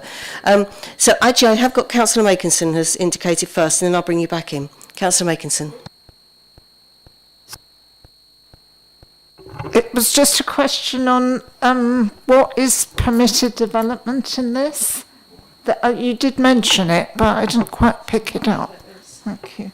Well, I was talking about in terms of the patio, which I understand from the neighbour who's raising concerns that I think what is being said is that basically because the ground level is sloping in the garden, which you can see from the photos that the ground is sloping away, because you're going to end up with an extension. An extension that is on one level, and then you come out and you're still on the same level. So, and then you drop down with the steps. What the neighbour is saying is that that isn't accurate. He doesn't consider. And that actually this would actually be raised much higher because of the ground level sloping, which clearly isn't shown on the section plan. In terms of actual height of patio, this is shown currently on the plans as 0.3, which would be permitted development. Obviously, when they come to actually build it, this plan is shown incorrectly, and they do actually go higher than that, then obviously that's not what they have permission for. They have permission for a 0.3 metre high patio. So all we can go by is what's on the plan. They've shown this section. They are saying this is accurate. So in terms of what you were saying in terms of the canopy, I understand that, yes, it's unusual to have a canopy that extends out further, but obviously that's completely open-sided. All you're going to have is these posts and then the roof itself is set in from each side by the 0.7. So from the neighbours looking out, there is going to be a stagger of that canopy set in, and the sides are completely open. So the canopy itself is not considered to result in harm in terms of there's no real impact on light or outlook because it's an open space. But I think the concern from the neighbour is potentially overlooking from this raised platform. But like I say, as it's shown on here, that plan would show it as permitted development in terms of the height of that patio. Councillor Wing. Can we go back to the pictures of the backyard, please, the back garden? The one where the fence was there. I need the face on one. So if back one, sorry, no, I don't know which way. You could clearly see steps. I don't know which way it was. Not that one. There was a much closer view of the back of the existing building that shows about 3 or 4 breeze block height there. So if that is what really concerns me, I mean, we're looking at definitely 1/2 metre there, if not more, which is why the fence drops down, the second fence panel drops down. So what really worries me is the same concern as the person who's spoken today is if you come out at a level, then obviously the overlooking is going to be far greater than if there was a step down. So a simple solution for this would be to ask them to step it down onto the patio area that's covered, which,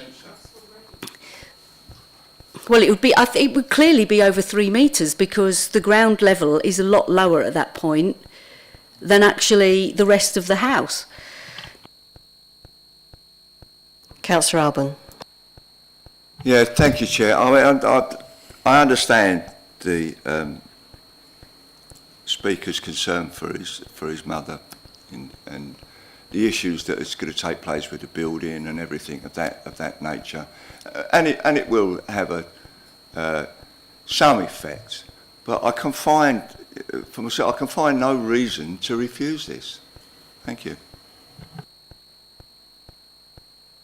Councillor Everett. Yeah, I mean, similar really. And I accept the argument that it may in fact be more than 0.3, but if it is 0.7, is that material given the inset? I doubt it, to be honest. So I think it's not unusual for people to be very concerned about things before they're built, without really, because it's impossible to know until it's there what the effect is from the neighbour's point of view. But I don't think it would be grounds to refuse it, even if it is 0.7. So.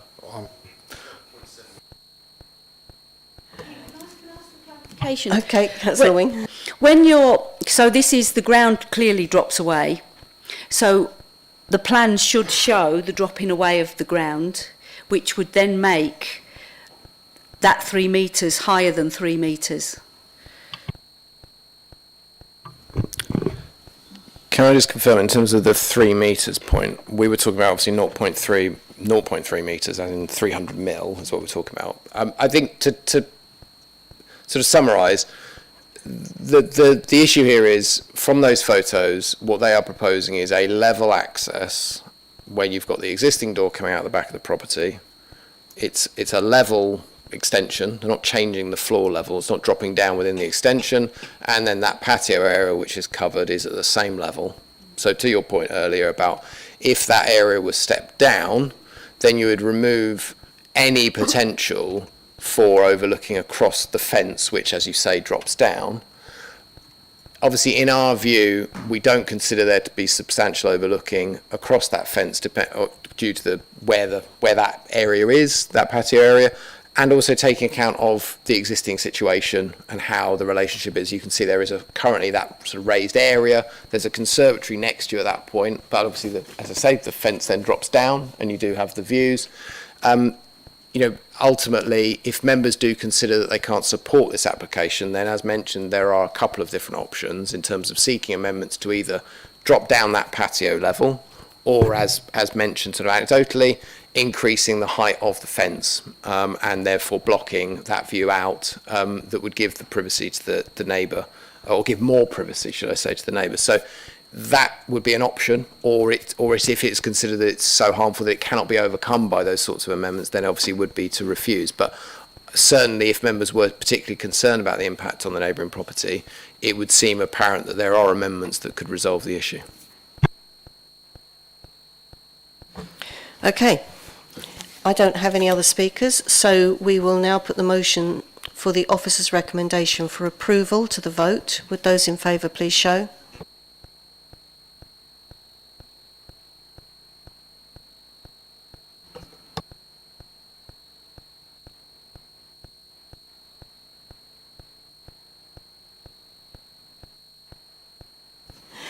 Those against?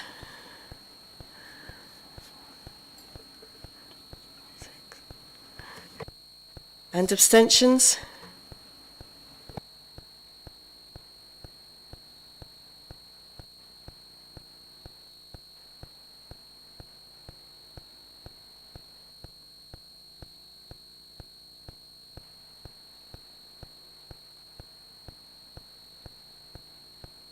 Shucks, I tried to abstain. and I don't have that choice.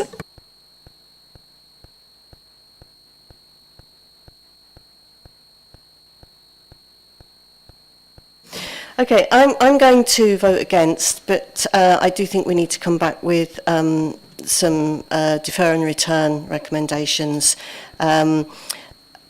rather than an outright refusal. So that's why I'm making that chair's decision. So yeah, at that point, I just need to confirm that the motion falls, and we need to have an alternative motion.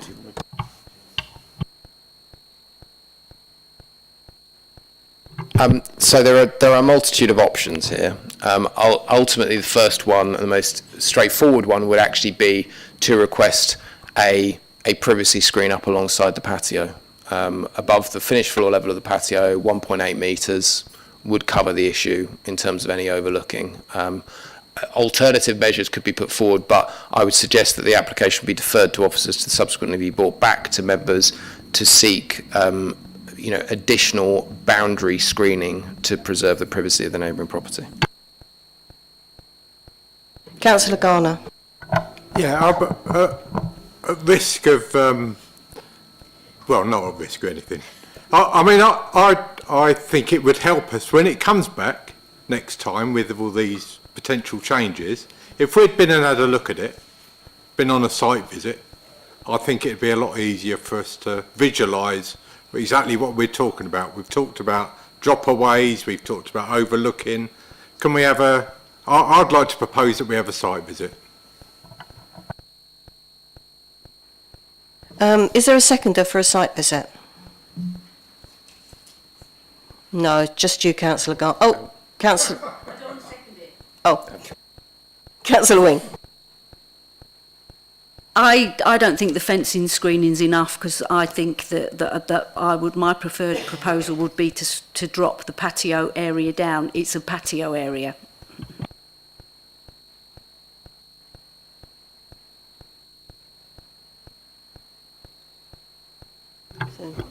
Following the Chair's suggestion, I think maybe if I was to suggest, if a member wishes to move the motion, that we defer to officers to seek amendments to safeguard the privacy of the neighbouring property, and we can have the discussion about the options, and then we'll present something to members in a subsequent meeting.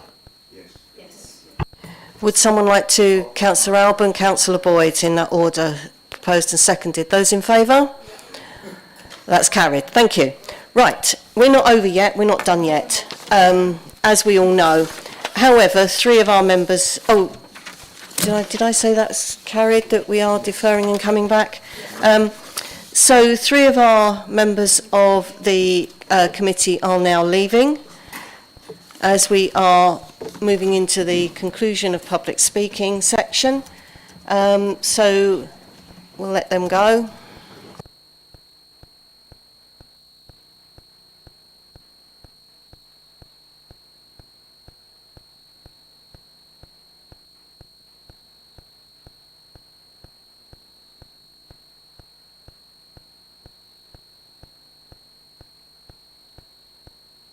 Okay, I will now call upon the clerk to read out the remaining planning applications. If a member wishes to reserve an application, will they please call out as the clerk reads?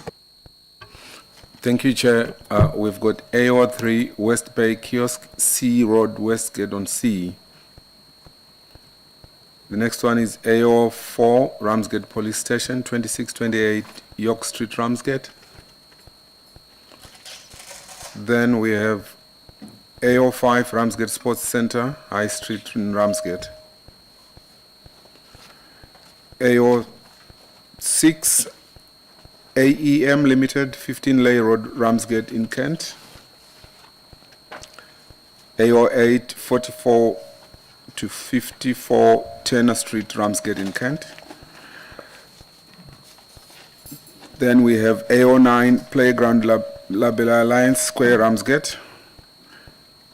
And the last one is A10 Conference Court, Labella Alliance Square in Ramsgate. Thank you. Can I have a proposer to move that the applications that have not been reserved, got Councillor Rattigan and Councillor Bayford, be determined in accordance with the officer's recommendation, so proposed and seconded as said. Do members agree? And for the benefit of the public, I will call upon the clerk to read out the applications that have been determined. Thank you, Chair. We have AO3 West Bay Kiosk, C Road, Westgate on C. AO4 Ramsgate Police Station, 2628 York Street, Ramsgate. AO5 Ramsgate Sports Centre, High Street in Ramsgate. AO6 AEM Limited, 15 Lay Road, Ramsgate. AO8 44 to 54 Turner Street, Ramsgate. AO9 Playground Labella Alliance Square in Ramsgate, and A10 Conference Court Labella Alliance Square in Ramsgate. Thank you. So that concludes the business for this meeting. Thank you for your attendance and good night, and thank you if anyone is still watching at home for your patience. Good night.